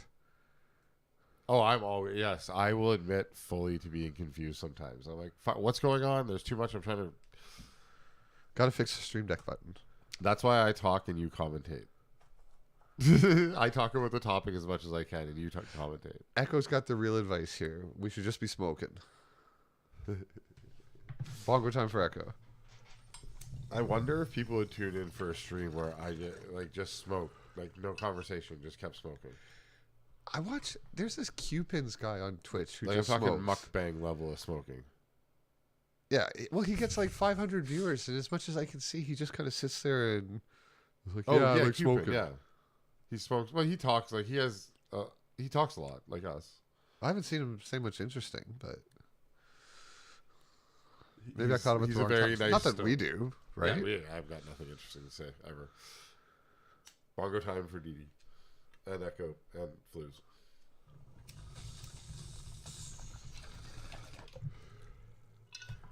Oh, but if did you see that your name is on the side of a building? And I did. I'm like, oh my god, that's so nice. I want you to sign in for one blood moon, and I promise you you'll be perfectly safe the entire time, and you'll just get a lot of XP. That feels like cheating, but I'll do it. I mean, I hope it'll just make you want to play the game. Bongo time, Echo. Oh my god, Minecraft. I'm so addicted right now. I have so many plans for so many things. If I played every day, all day for the next year, I bet you I wouldn't finish the things I want to do. What was your favorite scene in Abbott and Costello? I love Minecraft. I don't think the back 2 button works, so I'm not gonna. No, that I was putting it back so I could use it. Oh, Minecraft. So speaking of stacking things, what was your favorite scene in Abbott and Costello? Like we were watching a 75-year-old movie, and it stood up to the other movies we were watching. That's kind of awesome. I mean, just the charming nature of Costello. He was always my favorite. I realized so much of my childhood jokes and stuff I took from movies that came out 40 years I watched before them a I lot was as a born. kid, yeah. And just I don't know, he feels like a family member or something that you want to be around. That's how Costello feels to me. He's like the exact opposite of Uncle Bad Touch. Yeah. He's like Uncle Good Touch. Uncle No Touch. How about that? He's Uncle No Touch. I feel like he'd touch. Hug, yeah. He's Uncle Good Touch. Why does that sound so bad? I know, right? It sounds like something Uncle Bad Touch would call himself. Come on and sit on Uncle Good Touch's lap. Oh my god, that sounds so horrible. Well, he sat on Frankenstein's lap. He did. Frankie liked it. He got all stiff. What? He walks. Flu's good. I am so far 2 stories on about a 6-story or 4-story idea I have that's on top of to build a house in 7 days to die. I was getting to the end of it. All right. Do you miss either of the 2 old servers you used to play and build on? I want to go back to the other one so much. I just have so little time. So yeah, just copy it for me. And that server is currently deactivated. Yeah. And I need to back it up. And please back it up. I'd like it. Yep. Because I think about it. I was thinking about it today even. I miss it. But don't you like the new server and world you've built? I'm very far behind also and don't even understand half the things that they are building and have. But I'm just building at my own pace and having fun in the background. I mean, inevitably this game just becomes about doing whatever you enjoy in between blood moons and then killing shit on blood moons. And I'm kind of at the point already that I can go around and kill shit, so I'm pretty happy. Dee Dee, why do you refuse any help? We could bring you supplies. Like I know Zazie says it's cheating, but like we have titanium armor. There's laser weapons. In Minecraft, I've given Dee Dee the best armor, and once in a blue balloon, she still figures out a way to die. But we have endless Dee Dee. It's fine. Too. I haven't died in a while now, but Dee Dee, I have built a pretty fun base that I'm only halfway through. Dee Dee just wants to do it on her own. That's a good mentality. We just miss her over there. We feel bad, but she's getting collected XP and stuff while she plays with us. But I feel like might be death. Sorry, she's killed a ton of zombies though.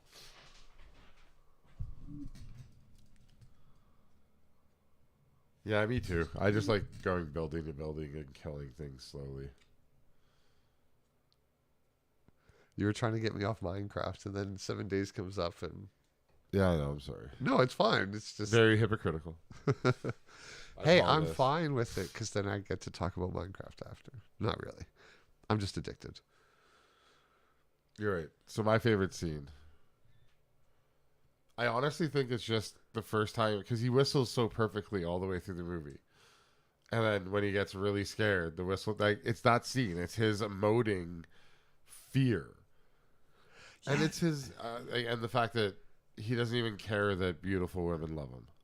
Yeah, he's just happy to be here. Also, very selfish though. He doesn't share. Yeah, he still wants both the girls. I mean, we could discuss there's slight problematic in the fact that they sit there and discuss who gets the girl, like they're trading cards. Like, all right, this is a little, but I mean, it's also done in good humor, and I don't think it's done in poor taste. And yeah, like you were saying, the way he emotes stuff, he gets down a bag from this big pile of bags, and they all fall on him, and he does like a good job of making it look real. Whereas, a lot of times you can see like someone just throwing themselves in a poor way. Night, Flusgoo. Bongo Good time evening, for Flues. sir. Sleep well. And final word on 7 days. Dee Dee, you're more than welcome to come share my base. It's fairly secure, and there's lots of stuff in it. You can build your own floor, too. I like all of it's just... Anyways, I'm moving on. Just go ahead if you'd like. All right.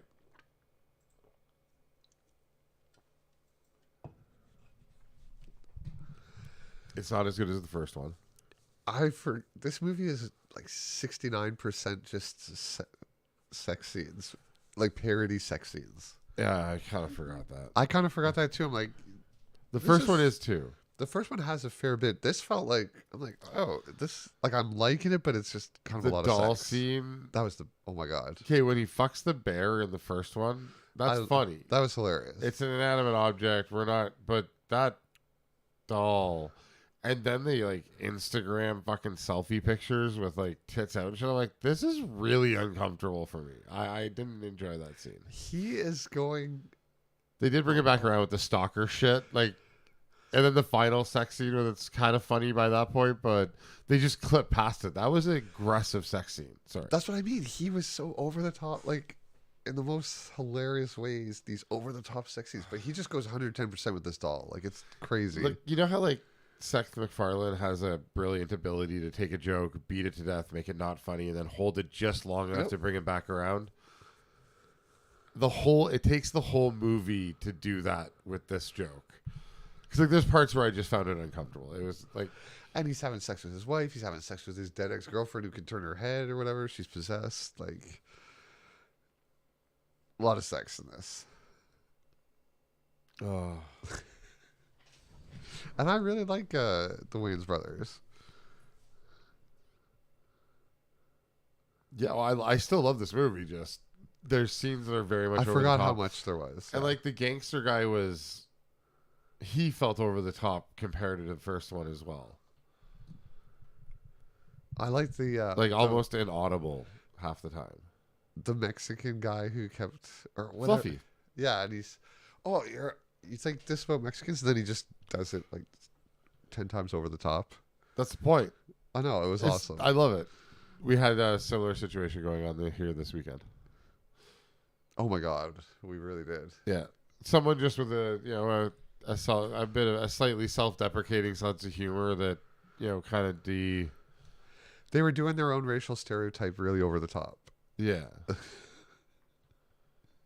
To the point where I was like, can you be? Oh, we clearly disconnected altogether at some point 20 minutes ago. So I guess that does line up because I didn't notice the session reset.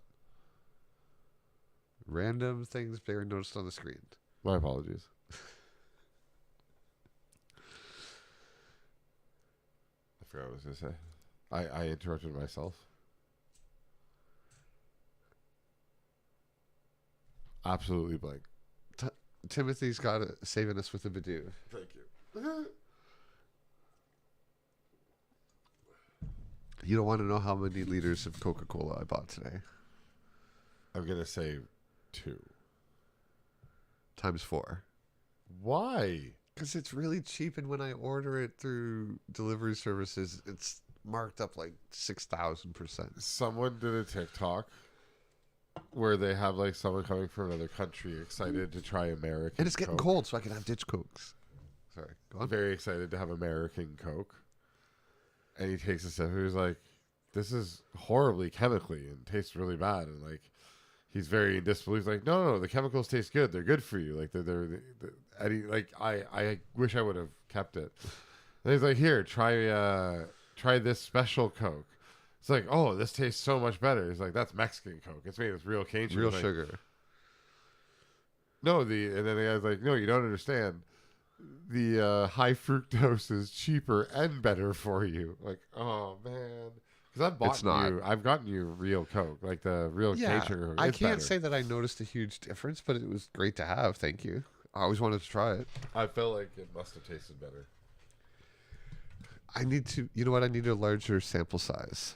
So No, you don't. You have a massive sample. Oh, you want more Mexican Coke. Okay. You know what I need to do? 8 liters and 8 liters, and then just drink them one after the other. You never want to walk again. It's so funny. I've been so good without We're my gonna start gout. calling you Professor Z when you're in your wheelchair. I had this big delivery discount coupon yesterday. Bongo time for Timothy. So I bought all these little Cokes because they're really marked up, but I had like 40% off. So I'm like, you know what? I'm going to get 3 of these Cokes. Liter and a half, it was $9, 40% off. I know, it's ridiculous. That is horrible. You are bad at math. No. Oh, then you're just 3 Cokes at $3 each for $9, but I got 40% off. That's why I ordered 3 of them. Oh, you took 40% off of that. Of the order. Oh, okay. I thought you ended at $9. Like, oh, that is really expensive for a liter and a half. It still Coke. is. It's oh still yeah, ridiculous. like isn't it like 2 liter like $1? $1.25. Oh, that's why I bought 8 of them today. But oh yeah, those 3, it gave me a bit of gout. I'm like, you know what? I just need to drink a little bit less. But I'll just have 8 liters on hand, and I totally won't overdo it and hurt myself. yes, you will. I know. It's going to be disastrous. That's like when I'm like, oh, you know what? I'll go buy, a quarter pound of weed because I'll save money and it'll last longer. And then I just smoke a quarter pound of weed in the same amount of time I smoke an ounce because I'm like, hey, let's just smoke nonstop all day, every day. And then I got to detox for 72 hours so that I can enjoy weed. But listen to this very rational delusion I had today in the parking lot where, hey, if I was an alcoholic, it'd be so much worse. So I'm doing a good thing here by only being addicted to Coca-Cola. No, you struck a chord in that I'm all about harm reduction. And that, I mean, it's a good point, but you're equally killing the same organs. It's terrible logic. Like, I shouldn't be drinking any Coca-Cola. But goddamn, it's the best drink ever made. I understand your plight. I have similar. I think I have it under control. I can't be around it. Around what? Diet Coke. The I can't. shitty Coke. I know, I can't be around it. I will just chug it, which is why I don't get it. I don't order I can it. taste the chemicals in that, And 100%. I know. I'm the guy on the couch for this one going, yeah, but the chemicals taste better. I don't know why. I like aspartame. I'm a horrible person. I hate Diet Coke, Pepsi, though, so it's perfect. I've kind of cut drinking pop at work off because I was drinking a lot of pop. Way more water now. So Haunted House. Which movie was it's? Which movie are they making fun of when he's watching the ghost on the laptop? The one with Ethan Hawke. That is Sinister, and he's Right. making fun of Bagul, which is the name of the monster in Insidious. I mean, sorry, Sinister. I kind of like that movie a lot too. I like the references, which is why I picked this movie cover because it's not the actual theatrical one, but it kind of shows it's reference to that. Which the rope breaking and hitting him in the head when he's trying to hang the kids is fucking hilarious. And so many gags. I like the guy beating him with the pool thing. Oh yeah, yeah. Like these are all kind of perfect. So, oh, I'd love to after one of the Annabelle dolls over the top sex scenes. The wife comes home and he just throws her out the window into the pool. I got a good chuckle out of that. I can't tell you how uncomfortable the photos made me. Where she's sending him like sexy photos. The Annabelle doll is. Those are very uncomfortable. They're like, because they're spoofs of realistic photos you've seen, and she's just Annabelle's doing them. This creepy doll. Yeah. But everyone thinks she's Nipple super out. hot. Everyone Nipple keeps out. saying, "Well, I get why you're sleeping with the doll." Like, that's the thing in the movie.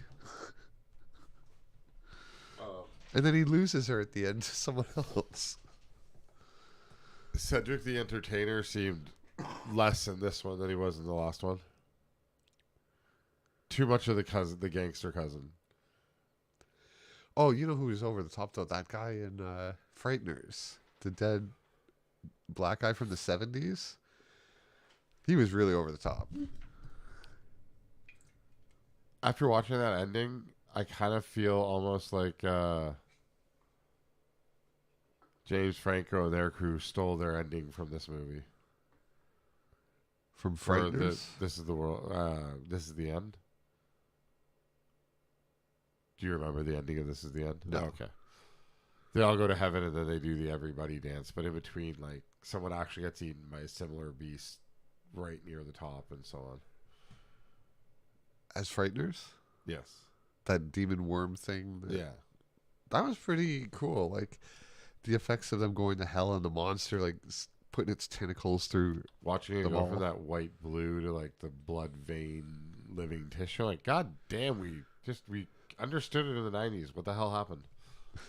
Every ounce of these movies make me think, what the fuck happened?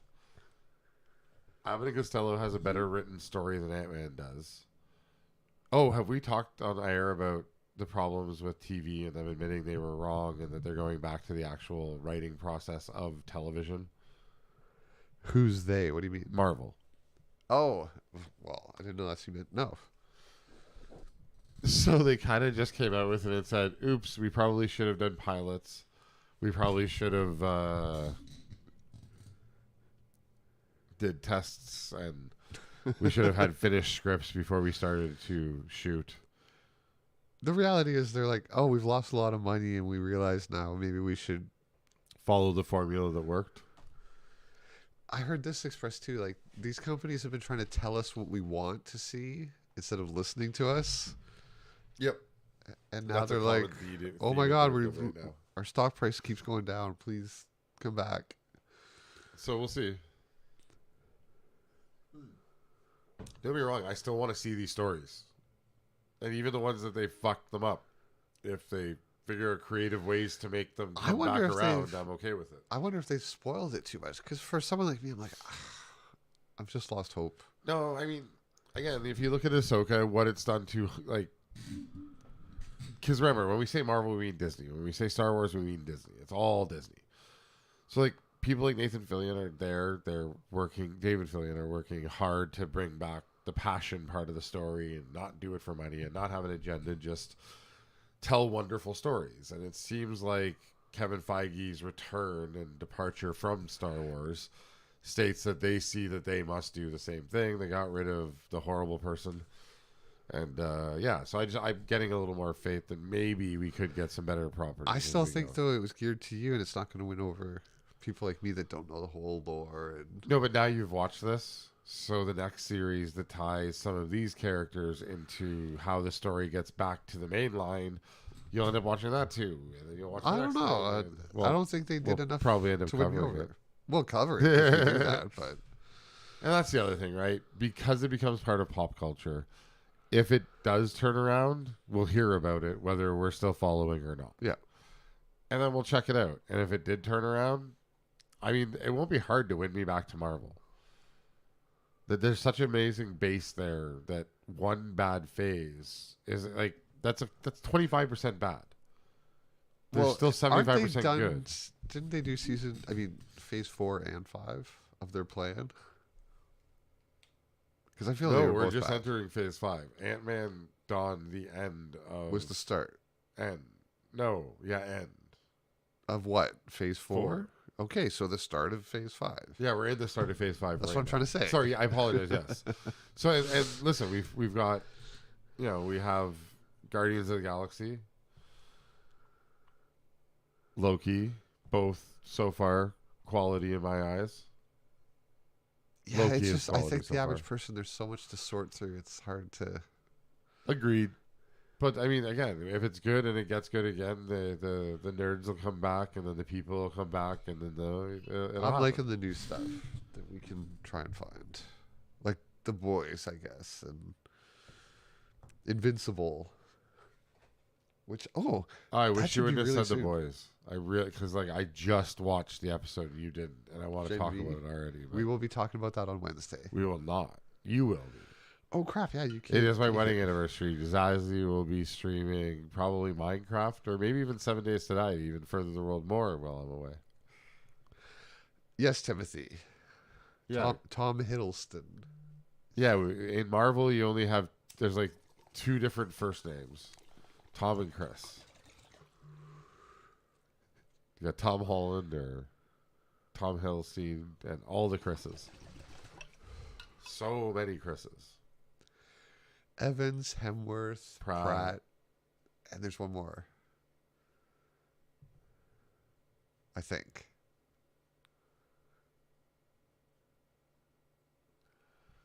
Eat more butts? Oh, it's such a horrible thing. Eat more butts. Eat more butts. It'll catch on one day. The whole world will chant it at once. It's almost like Streamlabs is getting percentage-wise worse at handling audio every like 4 times we use it. Because we lost like our playback, and then it stopped showing us bars on most things, and now it's just not there. Sorry. It's the still complete irritating. degradation of everything in society. Very good, old chap. Pip pop. Yes, cherry ho. Have you, Timothy, have you watched Englishman Funny Name in Sherlock Holmes? British guy funny name. I've been meaning to watch this YouTube video that's been getting suggested to me that says Sherlock was crap or something. And it's like totally I want to see what they have to say about one of your favorite shows. You really used to love that, right? Listen, I'm a little angry about the last season. It got canceled, correct? No, they played out the last season and said we might come back, we might not. If we have the right story. Like, it's kind of always been open that way. The 4th season should have probably been something else. The first 3 seasons, in my mind, no one's going to be able to point out flaws big enough that I'm like, oh, yeah, I was wrong. I didn't enjoy it. No, I fucking enjoyed the shit of rewatching this over and over again. I'll see what they have to say. Like, Danny Masterson did horrible things, and I still like that 70s show, is all I'm saying. Like, there's no real way to break the property that I've already enjoyed. What if you found out they kept people tied up just off camera during that? I didn't know when I watched it, so I still enjoyed it. So you can't wreck the fact that I enjoyed it. Nothing can wreck Star Wars for you. That's ridiculous. That's a ridiculous idea. You have a memory of Star Wars. You have an idea of what it was. You had an experience that you enjoyed up until they made other things. But that should never degrade the memory of what it was. I feel that it can, because it's like seeing someone you used to love become a horrible drug addict or something. Oh, I'm never watching The Last Jedi again. You couldn't pay me enough fucking money to watch that fucking The piece Last of garbage. Jedi. Is that number? That is where our hero died. 3? 2. Rise of Skywalker is 3. Oh, okay. 8 is what I'm talking about, where Luke dies and Han dies. All our heroes died in one film, right? Leia and Han die. Luke dies in number 2. I don't know. See, that's what I mean. Leia dies in number 3. We should know everything about Luke Skywalker, and we don't care anymore. They literally shit on our favorite hero and just cucked him out. Yep. So that's why I'll never watch it again, which means that memory will degrade over time easily, and the memory of all the other Star Wars stuff that I love. Don't you say I can't do this with The Matrix? I have to accept all the movies. Not saying that it didn't happen. Just I'm not willing to let them wreck my memory of the original. Do you love Matrix any less because those movies exist? No, but yes. Oh, really? And well, I also saw a review where they explained, it was the Nostalgia Critic on YouTube. he explained in 20 minutes why The Matrix is a bad movie. I'm like, damn, I agree with most of what he said. It's a really good video. It's like really old now. I've watched a lot of You Were Wrong about, and none of them have ever truly destroyed my experience of the film. And maybe they'll. It was my favorite movie for like 20 years till I saw this video, and then it's like, oh shit. That's weird. Not weird. It's just that's. I am sorry that happened to you. No, but it's good. I'd rather. No, you know what? I got to rewatch it so I can bring the points here. I mean, I'm willing just to put it on here now. I mean, just sit back and relax for the rest of our stream watching YouTube videos with our chat. I don't know if that's the topic we want to spend 20 minutes But on. Timothy, that's as we come all the way back around. That's my opinion on Sherlock. The first 3 seasons are fucking brilliant. They're just beautifully done. They're beautifully acted. They're beautifully written. The last one kind of it takes a weird turn. Thanks for the Badoo, Timothy. Like, have you watched it? Watched what? Sherlock. No. Will you ever? I think I watched one episode. I was a huge Sherlock Holmes fan when I was a kid, like high school student, from the books. I had to read it for English, and I fell in love. And so all the TV shows just kind of never matched what I had in my head. So I read like 2 of the books when I was a kid. And I my own main the complete experience things. I with read Sherlock it all. Holmes is watching shows. But then when I got older, and you realize, oh, well, I kind of knew it reading too. He had information you couldn't possibly know. He'd solve a mystery by like, oh, the mud on this person's boot is from the pier section of town, so they must work with, fish and stuff. And then he would figure these things out. You're like, read the story, you can't figure any of that out. So that's actually why I like the visual depictions of this, because They give you the clues. Sort of, but they also set it up, right? Like when you watch Robert Downey Jr.'s, when they're talking about soil and clay and that, like they're talking about it in a room filled with plants where he's touching stuff, like almost giving a background on why he understands it. And with Benedict Cumberbatch, his I always say betrayal by accident. His portrayal of that is more to the autistic and off-putting, where Robert Downey Jr.'s is more of the. He mixes in just a slight touch of drunk James Bond. I get to bring in Star Trek and tie it to all this. Data, Data and Geordi, those characters. Yes, very well. Yeah, they would go on the holodeck and do Sherlock Holmes mysteries. They'd go on the holodeck, recreate them. And there was one episode where they brought Data, and he would, first of all, they started recreating stories, and he would just blurt out the whole answer right away because he's a computer. He knew everything. He's like, oh, this is why, or who did it, and here's how. And like, you're missing the point. So then they created a new mystery, but he could just solve it instantly again because he's Data. So they tell the computer, create an enemy capable of defeating Data. And it becomes a rogue AI that's capable of defeating Data, and it escapes the holodeck and starts taking over the ship and stuff. How do they defeat it? Because it becomes sentient. They convince it you're a program and you're harming everything, and it agrees. Oh, I didn't realize I was doing that. And so they freeze him. They're like, you're a program. We're going to keep you saved because now you're a conscious being. And once we can figure out a more permanent solution, because he couldn't quite get out of the holodeck. Things were going wrong. And it was Moriarty, basic.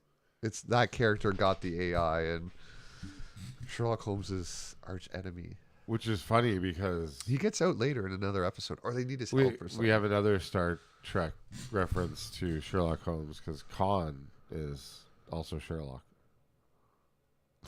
Khan? Yes, the actor plays both characters. But I loved those Sherlock Holmes Star Trek episodes too. So you were saying you watched one episode of Benedict Cumberbatch's I think portrayal it was of good. It just wasn't what I had in my head. Oh, I wish you would have given him. And, I'd love to pick an episode. There's like a truly 70s great show. episode when we ever get a lull again and need something for Wednesdays, because I really, really, really love that show. But if you watch the 70s version, which there is, It's like stuffy old British men. That's what I want. I mean, it's still British guy funny name, and he's doing modern cool stuff. And to me, I want to see the guy in the 1800s talking like an 1800s guy, and not modern takes of things injected into it. Like, I understand why you'd want that Yeah. version of them. This is almost like when I talk about Dan Brown's books. I saw the movie first, so when I read the book, I had a full visualization of the character. I had never done it that way before, and it made the book so much better in my... Because I could just fill in the background. Yeah. It was almost like you didn't need as much computing power to enjoy it. Oh, that makes it sadder. But maybe more books should come with visual aids. I realized what I was saying at the beginning of the sentence, so I'm like, I'm going to say it anyways. More pictures and books. Which is just a comic book. But what I really mean is like a glossary at the beginning of characters. Just a picture of each character and then a normal book written, but so your brain can start to develop an idea of the character. No? Bad idea? No. All right. You know, with immigration increasing so much in Western countries, everything's becoming more and more pictures of things just because they're easier to understand. Like, we're going backwards, moving away from reading and just moving to simpler pictures and emotes and icons. It's sad. It's all part of the plan, though. I wasn't quite saying I want hieroglyphics instead of words. I would like some. I like when things come with it. Like, think about when you read fantasy. There's usually some pictures drawn in to give you an idea. There's maps drawn in. Well, there can be maps to show the layout of things. And I've seen a lot of character drawings in different ones. So I mean, like, it'd be a cool aid in some cases.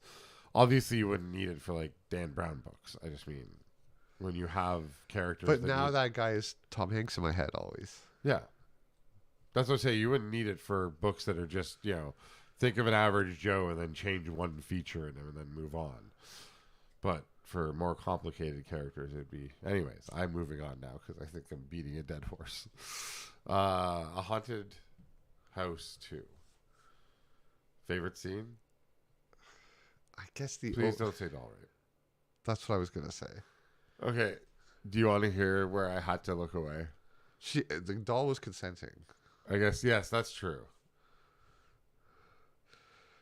Beef Nips has the right answer in Kick. Paste the scene and character descriptions to the robots. The AI will take care of the rest. But the scene I had to look away was when he spit on his fingers. Oh, and he's like and the sound. I'm like, oh my god, no, I'm out. It's too real. Too real. That's what I mean. He's so... it's like the most explicit things you've ever seen on the hub. And Marlon Wayne's just doing it to the Annabelle doll. Yeah. It's almost like he just... Wasn't it mostly an after-credits scene, post-credits in the first one where he's with the bear doing all this ridiculous stuff? And then Haunted House 2 is just 69% of over-the-top parody sex. Bongo time, Boba Booey. Maybe the AI can write my dialogue. It really can. You just give it broad outlines. It'll fill in all the details. You say, hey, I want this switched. Massage this part. Change that.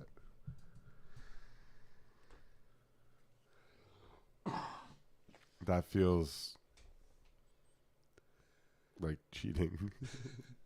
It really is. But, I mean, what's cheating? True enough.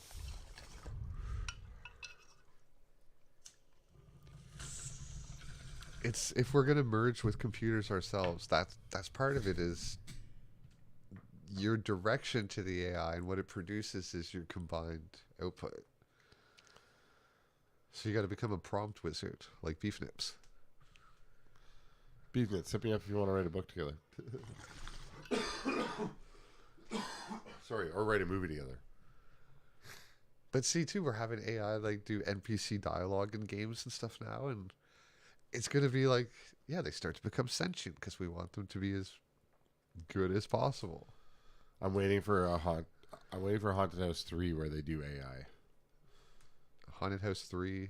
Oh, with AI. Yeah, where they'll do AI or something. Because Megan and shit, right? Like we have we have movies that are broaching this topic now. So I'm hoping Baby Way Productions decides to do a number 3.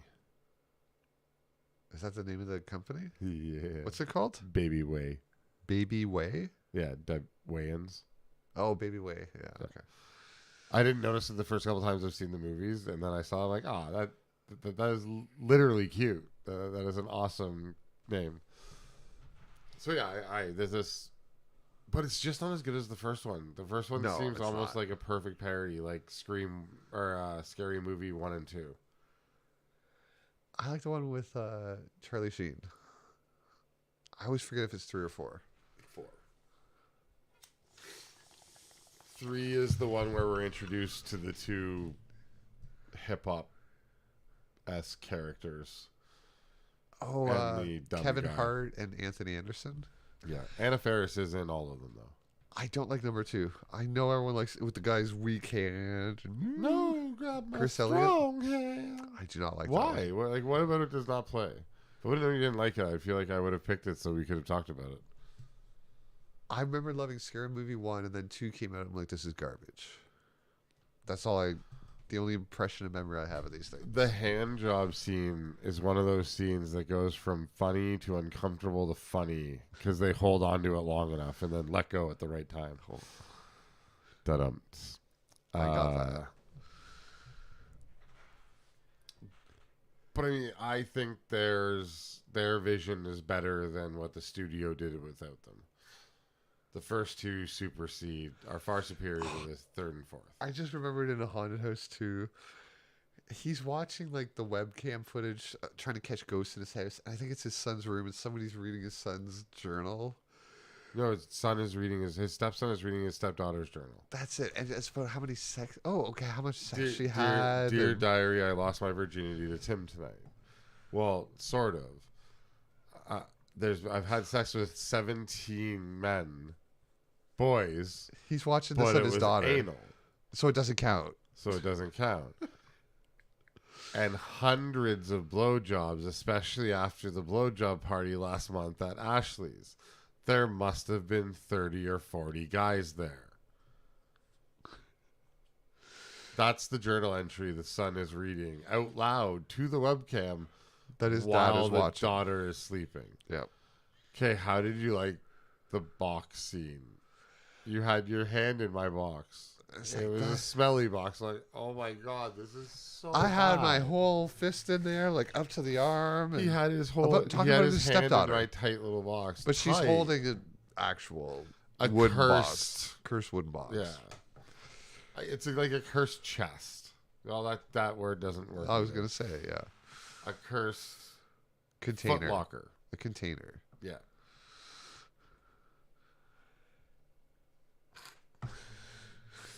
So, yeah, I mean, this was a really good one, but it just does not. I don't know, it felt cheaper than the first one. But I love Jamie Lee Curtis. No, Jamie Presley. Oh, right. Jamie Lynn Thank Presley. you. I couldn't remember her name for the life of me. She's from My Name is Earl, and she's awesome. And this one, she at least didn't have that high-pitched trailer voice the whole time. Like, she kind of plays a buffoon on My Name is Earl. Well, she gets smarter over time. She was dumb in this, too. Like, yeah, at but times. I mean, she is like... I don't want to describe her anymore. I don't want to say wrong words. But, yeah, she is very, very a specific type of... Oh, she's a ditzy blonde trophy wife. Yeah, where she's like trailer trash, Yeah. like horrible in the like she's horribly mean actually in most of My Name is Earl. Oh, Schemy she's criminal. just. Oh, I'm talking like. Yeah, they're just playing caricatures. Yeah. But she's funny in it.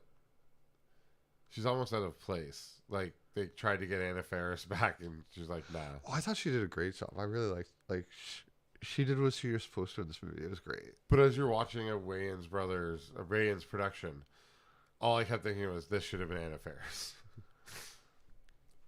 I didn't. I miss them working with her. It's like the height, in my opinion, of her comedy. Well, Except for we when don't she need gets her shit in on. more than we don't need her in both the good scary movie good spoofs. parts.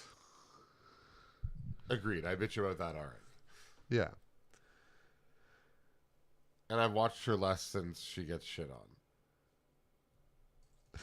In movie 46. Well, 43. She was married to Chris Pratt. Yeah. I'm still sad about that Hollywood breakup. But then you find out about Will and Jada, and you're like, oh my god, what was going on behind the scenes? So, have you thought about what you're going to eat? The fuck do you mean? You know, when you do it. You got to have a special meal. This is a special, loving thing. This is one of the greatest conversations ever. It's just about what he's going to eat before he shits on his wife. Because that's her fetish? But they're taking it very seriously. Like, you know, you have to put care into what meal you eat before then. Can't be too spicy. I should rewatch that. It's so bad. There's a lot of weird stories in that movie. Anthology movie. Right. And when you think of like that movie, Wolverine being on Rick and Morty makes a lot more sense. Rick and Morty episode 2 is out now. Which we'll be covering 2 episodes of all of what we're covering next Wednesday. So there'll be a lot to talk about. You'll have full notes and presentations on everything, right? Absolutely. I always do. Only on Liam Neeson's crotch. Why do you spend so much time looking at me at Liam Neeson's crotch?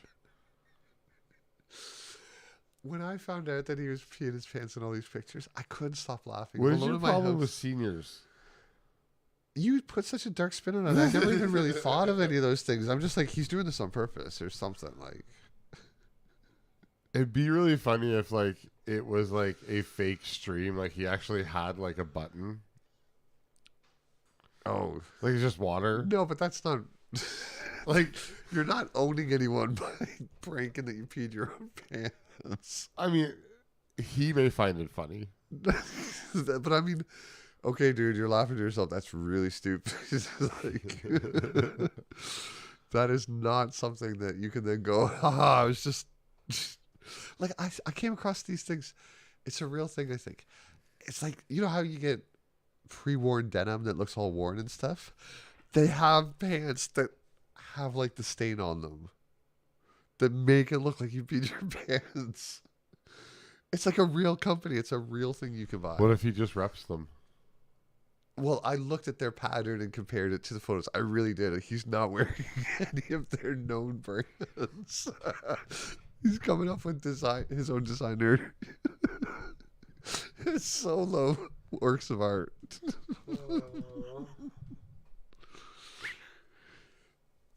Oh, this doesn't feel good. I feel like we're just making fun of an incontinent senior. See, you keep saying that. I never thought of that, but no, he's like, and if it is, dude, at this point you got to be wearing diapers. Maybe he is. Yeah, like he should just drink at home. Because all those pictures, he looks kind of buzzed. You can go out, just wear the diapers. There are paparazzi. Don't keep getting pictures of you wet in your pants, dude. You got millions of dollars, millions. Like, do something about it. Get pants that don't show it. There you go. I mean, there's a lot of devices that allow you to pee. I have these really nice pair of pants that have really heavy fleece lining inside. I bet you if I peed in them, it wouldn't show. Like, come on. How dare you make a statement like that without doing any testing or science in advance? Oh, well, the thing I'm saying you must go home and pee your pants. They are water repellent, and I've gone out in the rain. They don't get wet, so there you go, Liam. Buy water repellent pants if you want to pee yourself. That should be your last. You should post that on Facebook. Your one and only post ever. I've never made a Facebook post.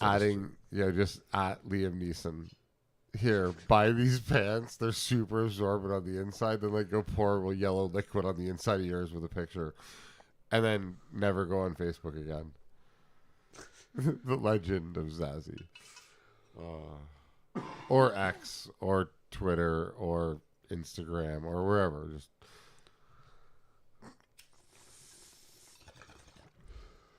do you think... I want to see Seth MacFarlane use this the next time he tries to make Peter fight Liam Neeson. Peter hates Liam Neeson. He tries to fight him twice. Oh, like the chicken, right? Yeah, but Liam Neeson beats the shit out of him. Like, 'Cause he's Liam easily. Neeson. Yeah, 'cause he's fucking Liam Neeson. He's But like, now he's like our generation's Chuck Norris.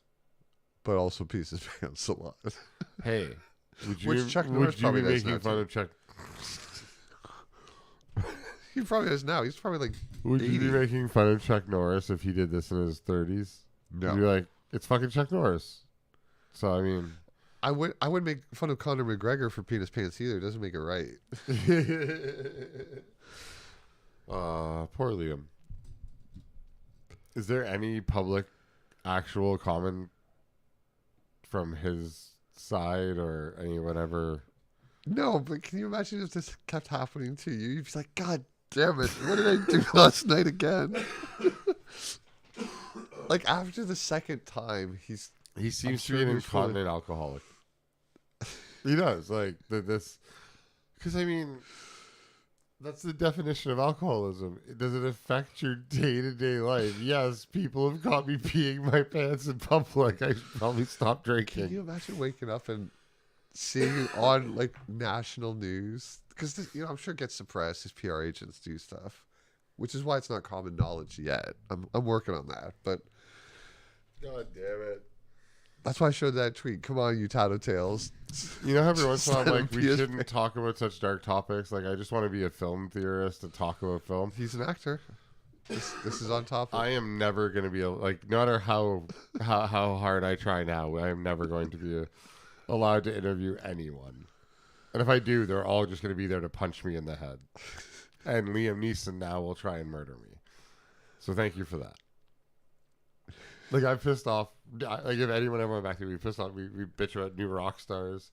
We now are trying to spread that Liam Neeson pees his are pants. sucking at the money teat. And I know. Yeah, I know. I don't want them to like me. I'm speaking in jest. Yeah, I know you are too. I mean, I'm not really afraid of Liam Neeson. Apparently, just 3 shots of rye and he'll just pee himself and go to bed. The jokes still don't feel right. Anything else you'd like to say about our movies this week before we pick? I would like ones? to say that there is no photographic evidence that I have ever peed my pants. I'm sure I have when I was drunk. There's nothing that sticks out in my head. There is no photographic evidence that Liam Neeson has peed his pants either. There's photographic evidence that there has been some liquid in the area of his penis, but there's no film There's no of it video growing. of it happening. So, I mean, until you have that, we are speculating, correct? No, He pees his pants, clearly. So- The reason I went with alcoholic is because I've seen this. Like, I mean, like, instantly, like, oh, I recognize that pee stain. I know people with that pee stain. Well, you had to go and add the really sad aspect. It was just a fun pee in his pants. Do you have your film pick? New horror picked. It has to have been created in the last year. My brain skipped. Chat also. I thought I was going to pick Evil Dead Rise, even though it's a known franchise. It's been around for decades. We did just do it, though. Like, it only came out this year. Yeah, I suppose. I thought you said last week it'd be fine, but... Did I? I mean, it is really good, and I can be convinced because it is a really good movie. I was hoping you were going to pick Saw. The new one? Yeah, but I mean, I'm probably going to put it in the chat suggestions as well as my chat suggestion for once. So you are going with Evil Dead. I like it. I do really love the movie. Me too. I really think it's... Evil Dead Rise. To me, it's almost like they picked... It's almost like they made the last one to lower the bar so far and make this one even better. I still like 2016 New Evil horror, Dead. made in the last year. What are your suggestions?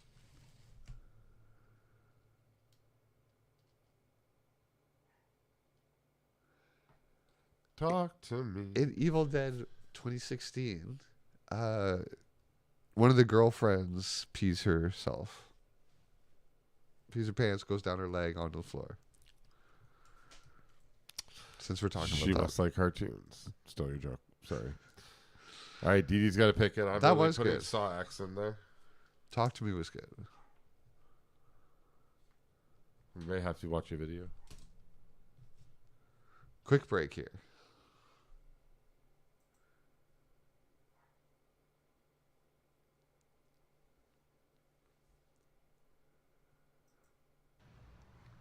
Hey everyone, we are live from my backyard where I am smoking meat like a brisket. I'm making meats now. Someone asked me, do I smoke meat? That's gonna be delicious. Yeah, if I smoke meat, that's what I'm talking about. Yeah. Give me the sock, give me the sock. See you, see, sock. Say my name, baby. Give me the sock, give me the sock. See you, see, sock. Smoking meat, hello to you. Thanks for hanging out with me in my backyard while I'm smoking these meats too. The thing about smoking meat is it takes a long time sitting around with my Wi-Fi. I like racing. Grilling meats, racing cars are two of the most fun things that you can do. Manual transmission, I enjoy that. Do I hunt? Yeah, smoking these meats. Mr. Zuckerberg. Mr. Zuckerberg. Zuck. Oh no, it seems I was daydreaming again. That's why I made clear that you have had subpoenas. Is that correct? Mr. Zuckerberg, what is Facebook doing to prevent foreign actors from interfering in U.S. elections? We are smoking these meats, meat like a brisket. I'm making meats now. Someone asked me, do I smoke meat? That's gonna be delicious. Yeah, if I smoke meat, that's what I'm talking about. Yeah. Give me the sock, give me the sock. See you, see, sock. Say my name, baby. Give me the sock, give me the sock. See you, see, sock. Smoking meat, you smoke lemon chicken, smoke salmon, you'll love it. Bison sirloin, ribs and sausage. We got some more of it, pork ribs. We got a brisket. Yeah, that's right. You don't want to miss it. We have just applied the sweet baby rays. I want my baby back ribs. You know, it's a weekend, man. Break out the purple shirt. I wear the gray shirt to work. While I was smoking meats earlier in the day, I started a triathlon. Swam about a mile. It's a long way. Biked about 20 miles. And then I had to go deal with something. So I had to abort. Smoking these meats. Signor Zuckerberg. Signor Zuckerberg. Mr. Zuckerberg. Oh no, once again, thoughts of smoked meats have caused me to drift into a land of imagination. In fact, a genius will create a digital monster that is destroying our democracies and our societies. Oh no. That's a question that you have to put yourself for yourself. And you have to ask yourself how you will be remembered. For smoking these meats, meat like a brisket. I'm making meats now. Someone asked me, do I smoke meat? That's gonna be delicious. Yeah, if I smoke meat, that's what I'm talking about. Yeah, smoking these meats, meat like a brisket.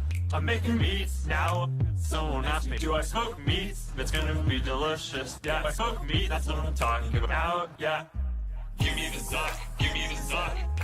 See you, see, sock. Say my name, baby. Give me the sock, give me the sock. See you, see, sock. Smoking meats, baby. Give me the sock, give me the sock.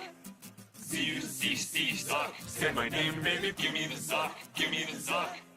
See you, see, sock. Smoking meats, baby.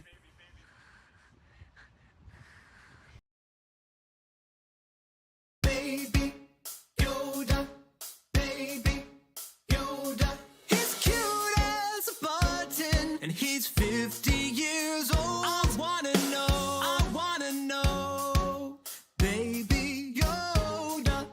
Where did he come from?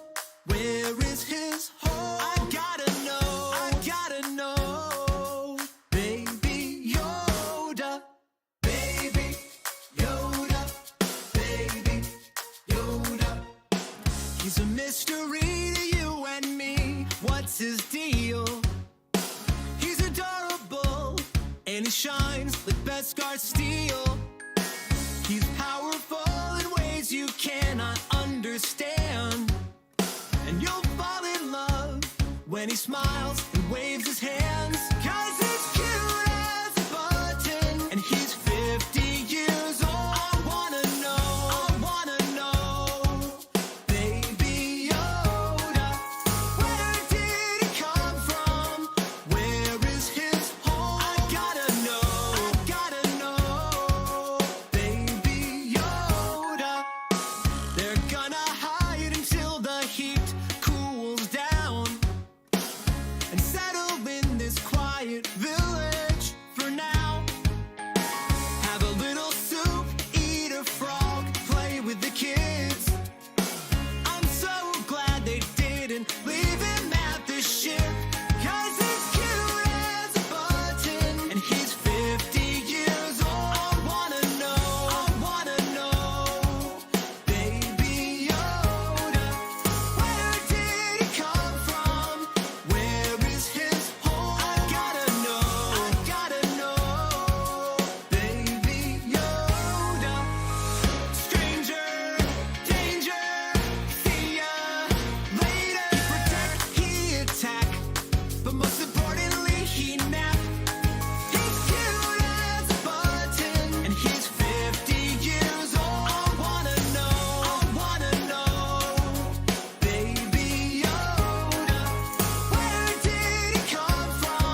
and roll.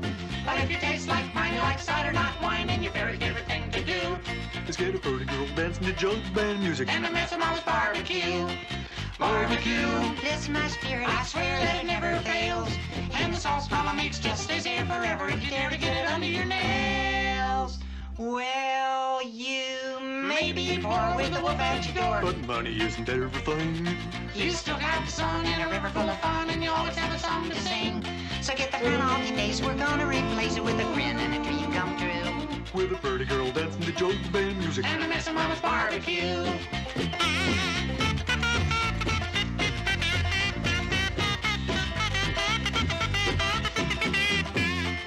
Barbecue, this my spirit, I swear that it never fails. And the sauce mama makes just stays there forever if you dare to get it under your nails. So get the frown off your face, we're gonna replace it with a grin and a dream come true.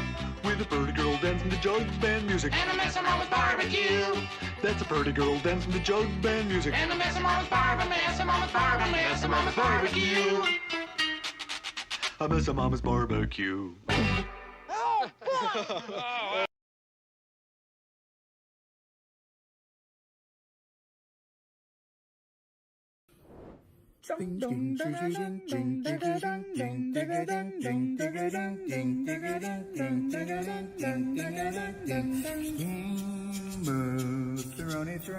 Throne, Game of Thrones. Game of Throne, Throne Bone. Game of Throne, Throne Bone. Game of Throne Bones,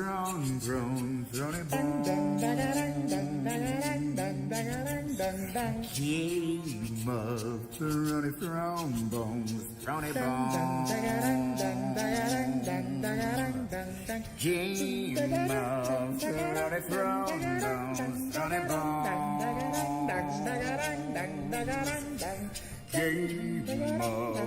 of Throne Bones, Throne Bones. Game of Throne Bones, Throne Bones.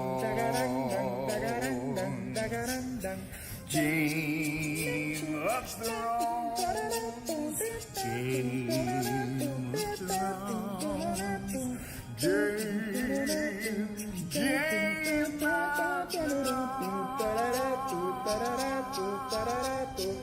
Game of Thrones. Game of Thrones.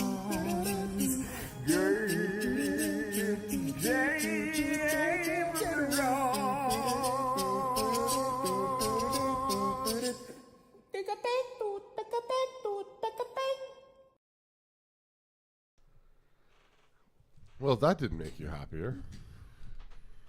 Now I'm not sure if you hit the button the right number of times or not. Yes, I did. All right.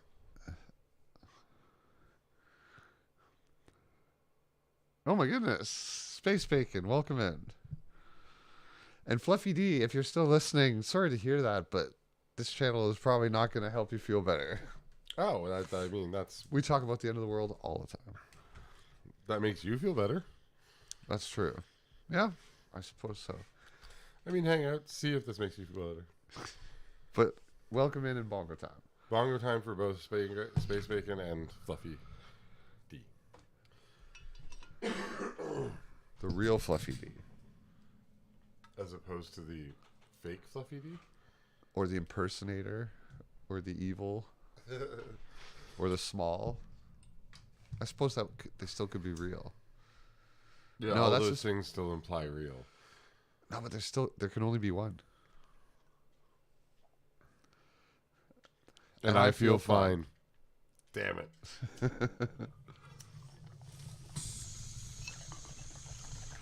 So bongo time. All right. So we have movies to pick here, ladies and gentlemen. So far, the only suggestions from chat are Talk to Me and Saw X. And I mean, Saw X is kind of a plant. I'm most likely going to watch it anyways, and I feel like you're interested in watching it, so I feel like this is just going to happen. But I haven't caught up on all the Saws, and I feel like I need to. Oh, yeah. And there's 9 of them, right? Yeah. My wife's figured out that we've seen, whether I paid attention or not, up to about 6. So now we have the cannibal numbers. 7, 8, 9.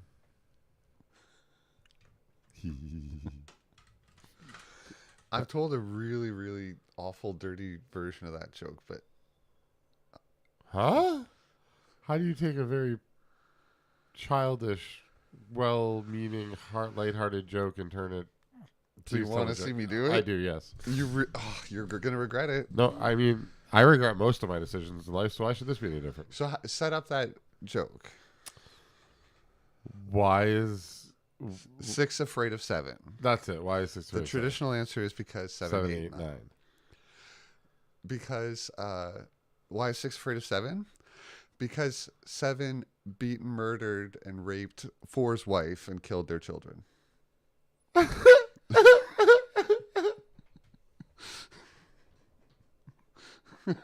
Wow, you didn't laugh last time I told it. You were horrified. I still am. This is funny. Oh. I guess I got to be the right level of stoned. All right, yeah. Have you ever? It's a horrible joke. Have you ever been told the joke that ends with the whole setup of the jokes? I'm not telling the joke right now. This whole setup is, the guy went up to the water line and everyone was in the way, but it's a really long joke, like a massively big setup, and then he looked around and realized that there was no punchline. And then you just walk away. Thank from you the for crowd. saving the.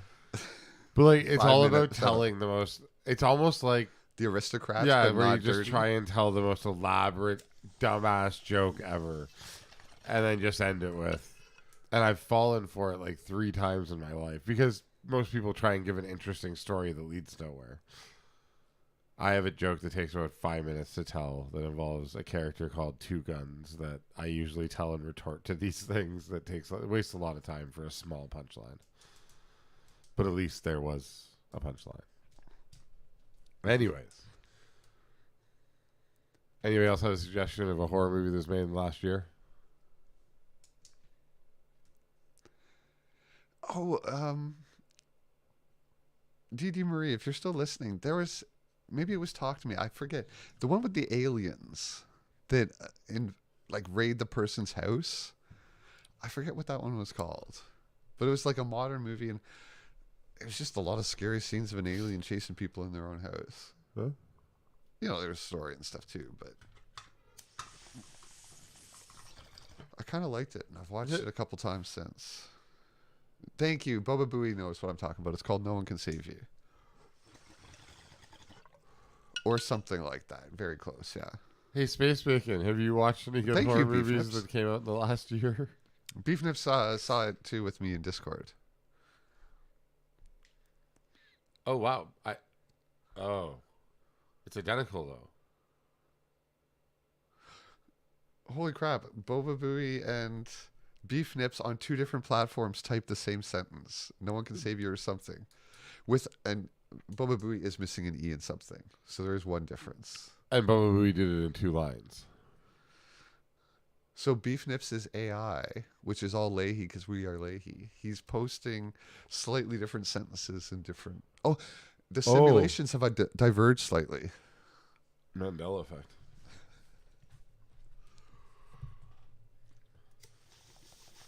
It's proof we live in a simulation. I did too, Beef Nips. I really like that one as well. No one will save you. No one will save you. What's really funny is if you just read Bubba Booey's chat, those 3 in a row, it tells a much different story. Oh, but it's he says the end can, of the... and Beef Nips says will. Oh, there you go. And Dee Dee said will. But it's the end of the world as we know it. No one can save you. Or something. That's true. That's out of context. It feels like a weird but great sentence. And I'm very glad Space Bacon enjoyed my little jab. Because I asked him if he'd seen any good horror movies that came out in the last year. He doesn't like horror movies. So we have 3 suggestions, and you and I each get 3 picks, and we usually pick the ones that overlap. The moment we're watching 5 movies. No, we're not watching 5 movies. You did not see No One Will Save You. So I think you should watch a new movie you haven't seen that a few people liked. I mean, all three of these are new movies I haven't seen. That was the whole point of picking it this way. Well, Saw X doesn't have... I don't know if anyone likes it yet. True. Although, Beef Nips and Dee Dee watched it in Discord. I was there, but I wasn't paying attention because I needed to watch the first 9. All right, well, Zazie is pre-picked then. I was interested to see if anyone else has got any more suggestions before we start finalizing picks.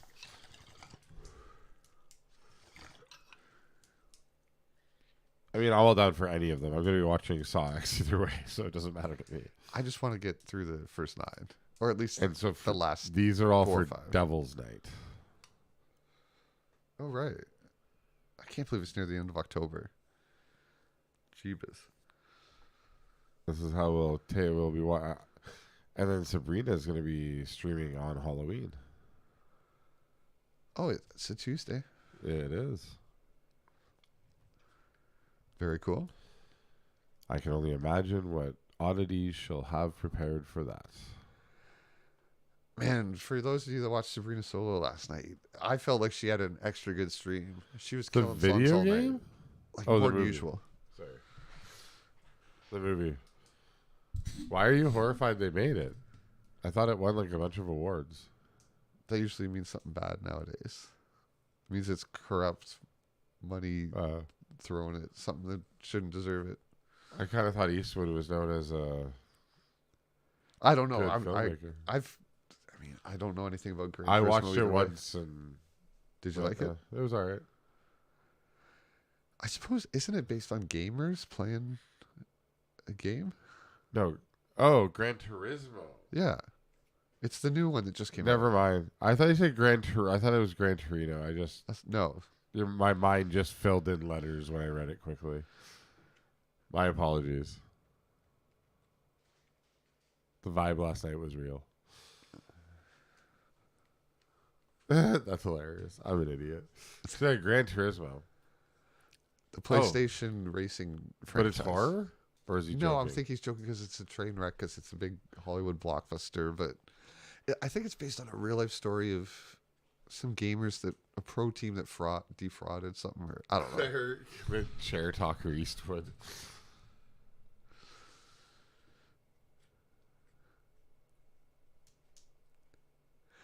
Oh, Bacon, are you referencing something, an old story where I think Clint Eastwood was on the set of a movie or something? Maybe I'm just making this up.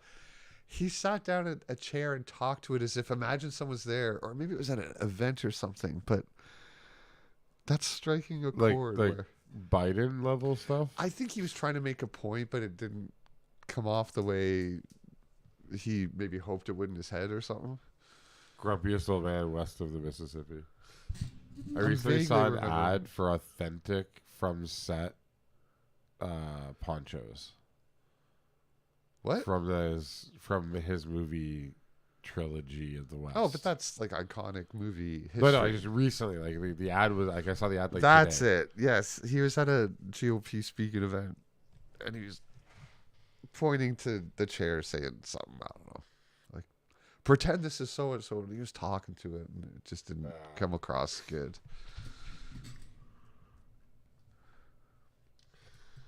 I mean, I can't imagine what would go wrong if you're trying to get your political influence from celebrities that make pretend movies. Like, what?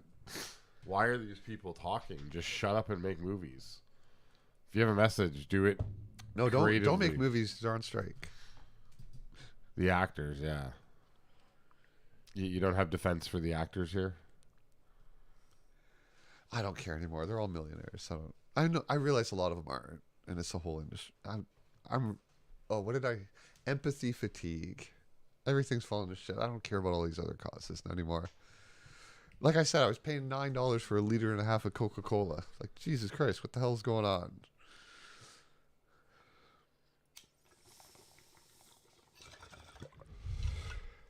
That's when you... No correlation, but it has happened more than once when we make something that we say against Obama, we lost the stream right after.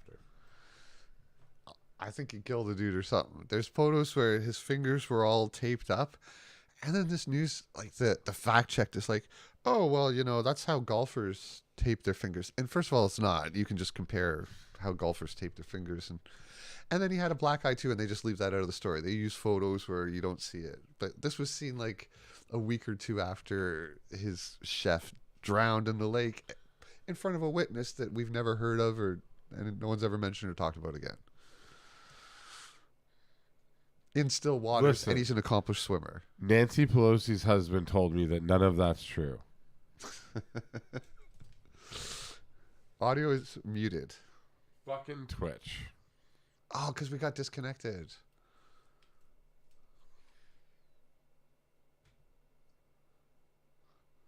And that's the other thing. We are... Oh, yeah, right. I'll stop doing that. I think our sound's out, though. Shit. Yeah, and on Kick.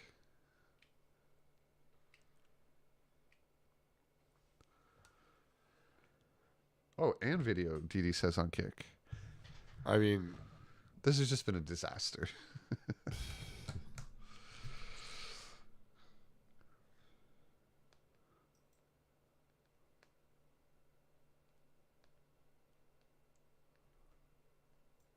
Do you like my hair?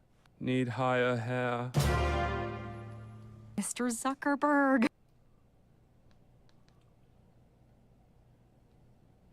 Paradise would be a great place for Facebook headquarters and... Do you like my hair? Sure. Need higher hair? You need... Higher hair, please. Are you saying you want me to cut your hair, or... Need higher hair. How's that? Higher. Really? Need higher hair. Oh, I'm sorry, I didn't realize you were in the middle of grooming a dead-eyed shark, man.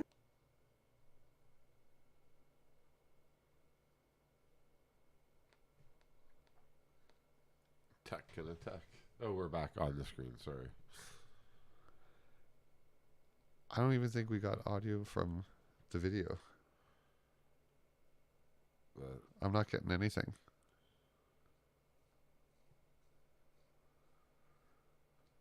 Shit. I'm trying to turn mine back on so I can see.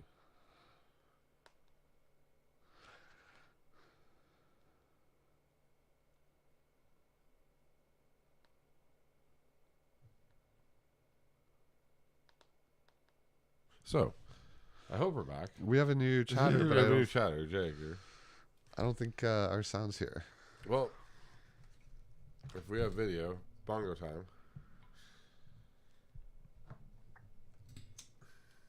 Yeah, I'm not getting anything. Well, isn't that special? Should we just put the screen up and refresh our thing? I don't know. Is it possible you hit the wrong combination of buttons, the wrong odd number, because we can't see it? No, the entire stream blue means it's on. Yeah, I think it's the disconnect problem. Yep.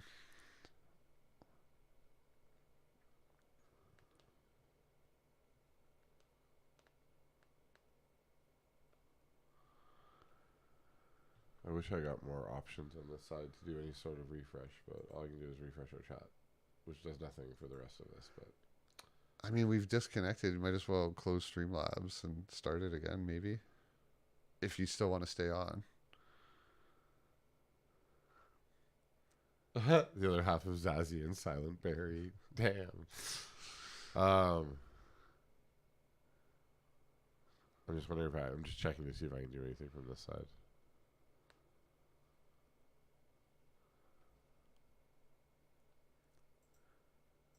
Chat settings. Well, I can end the stream and restart it, but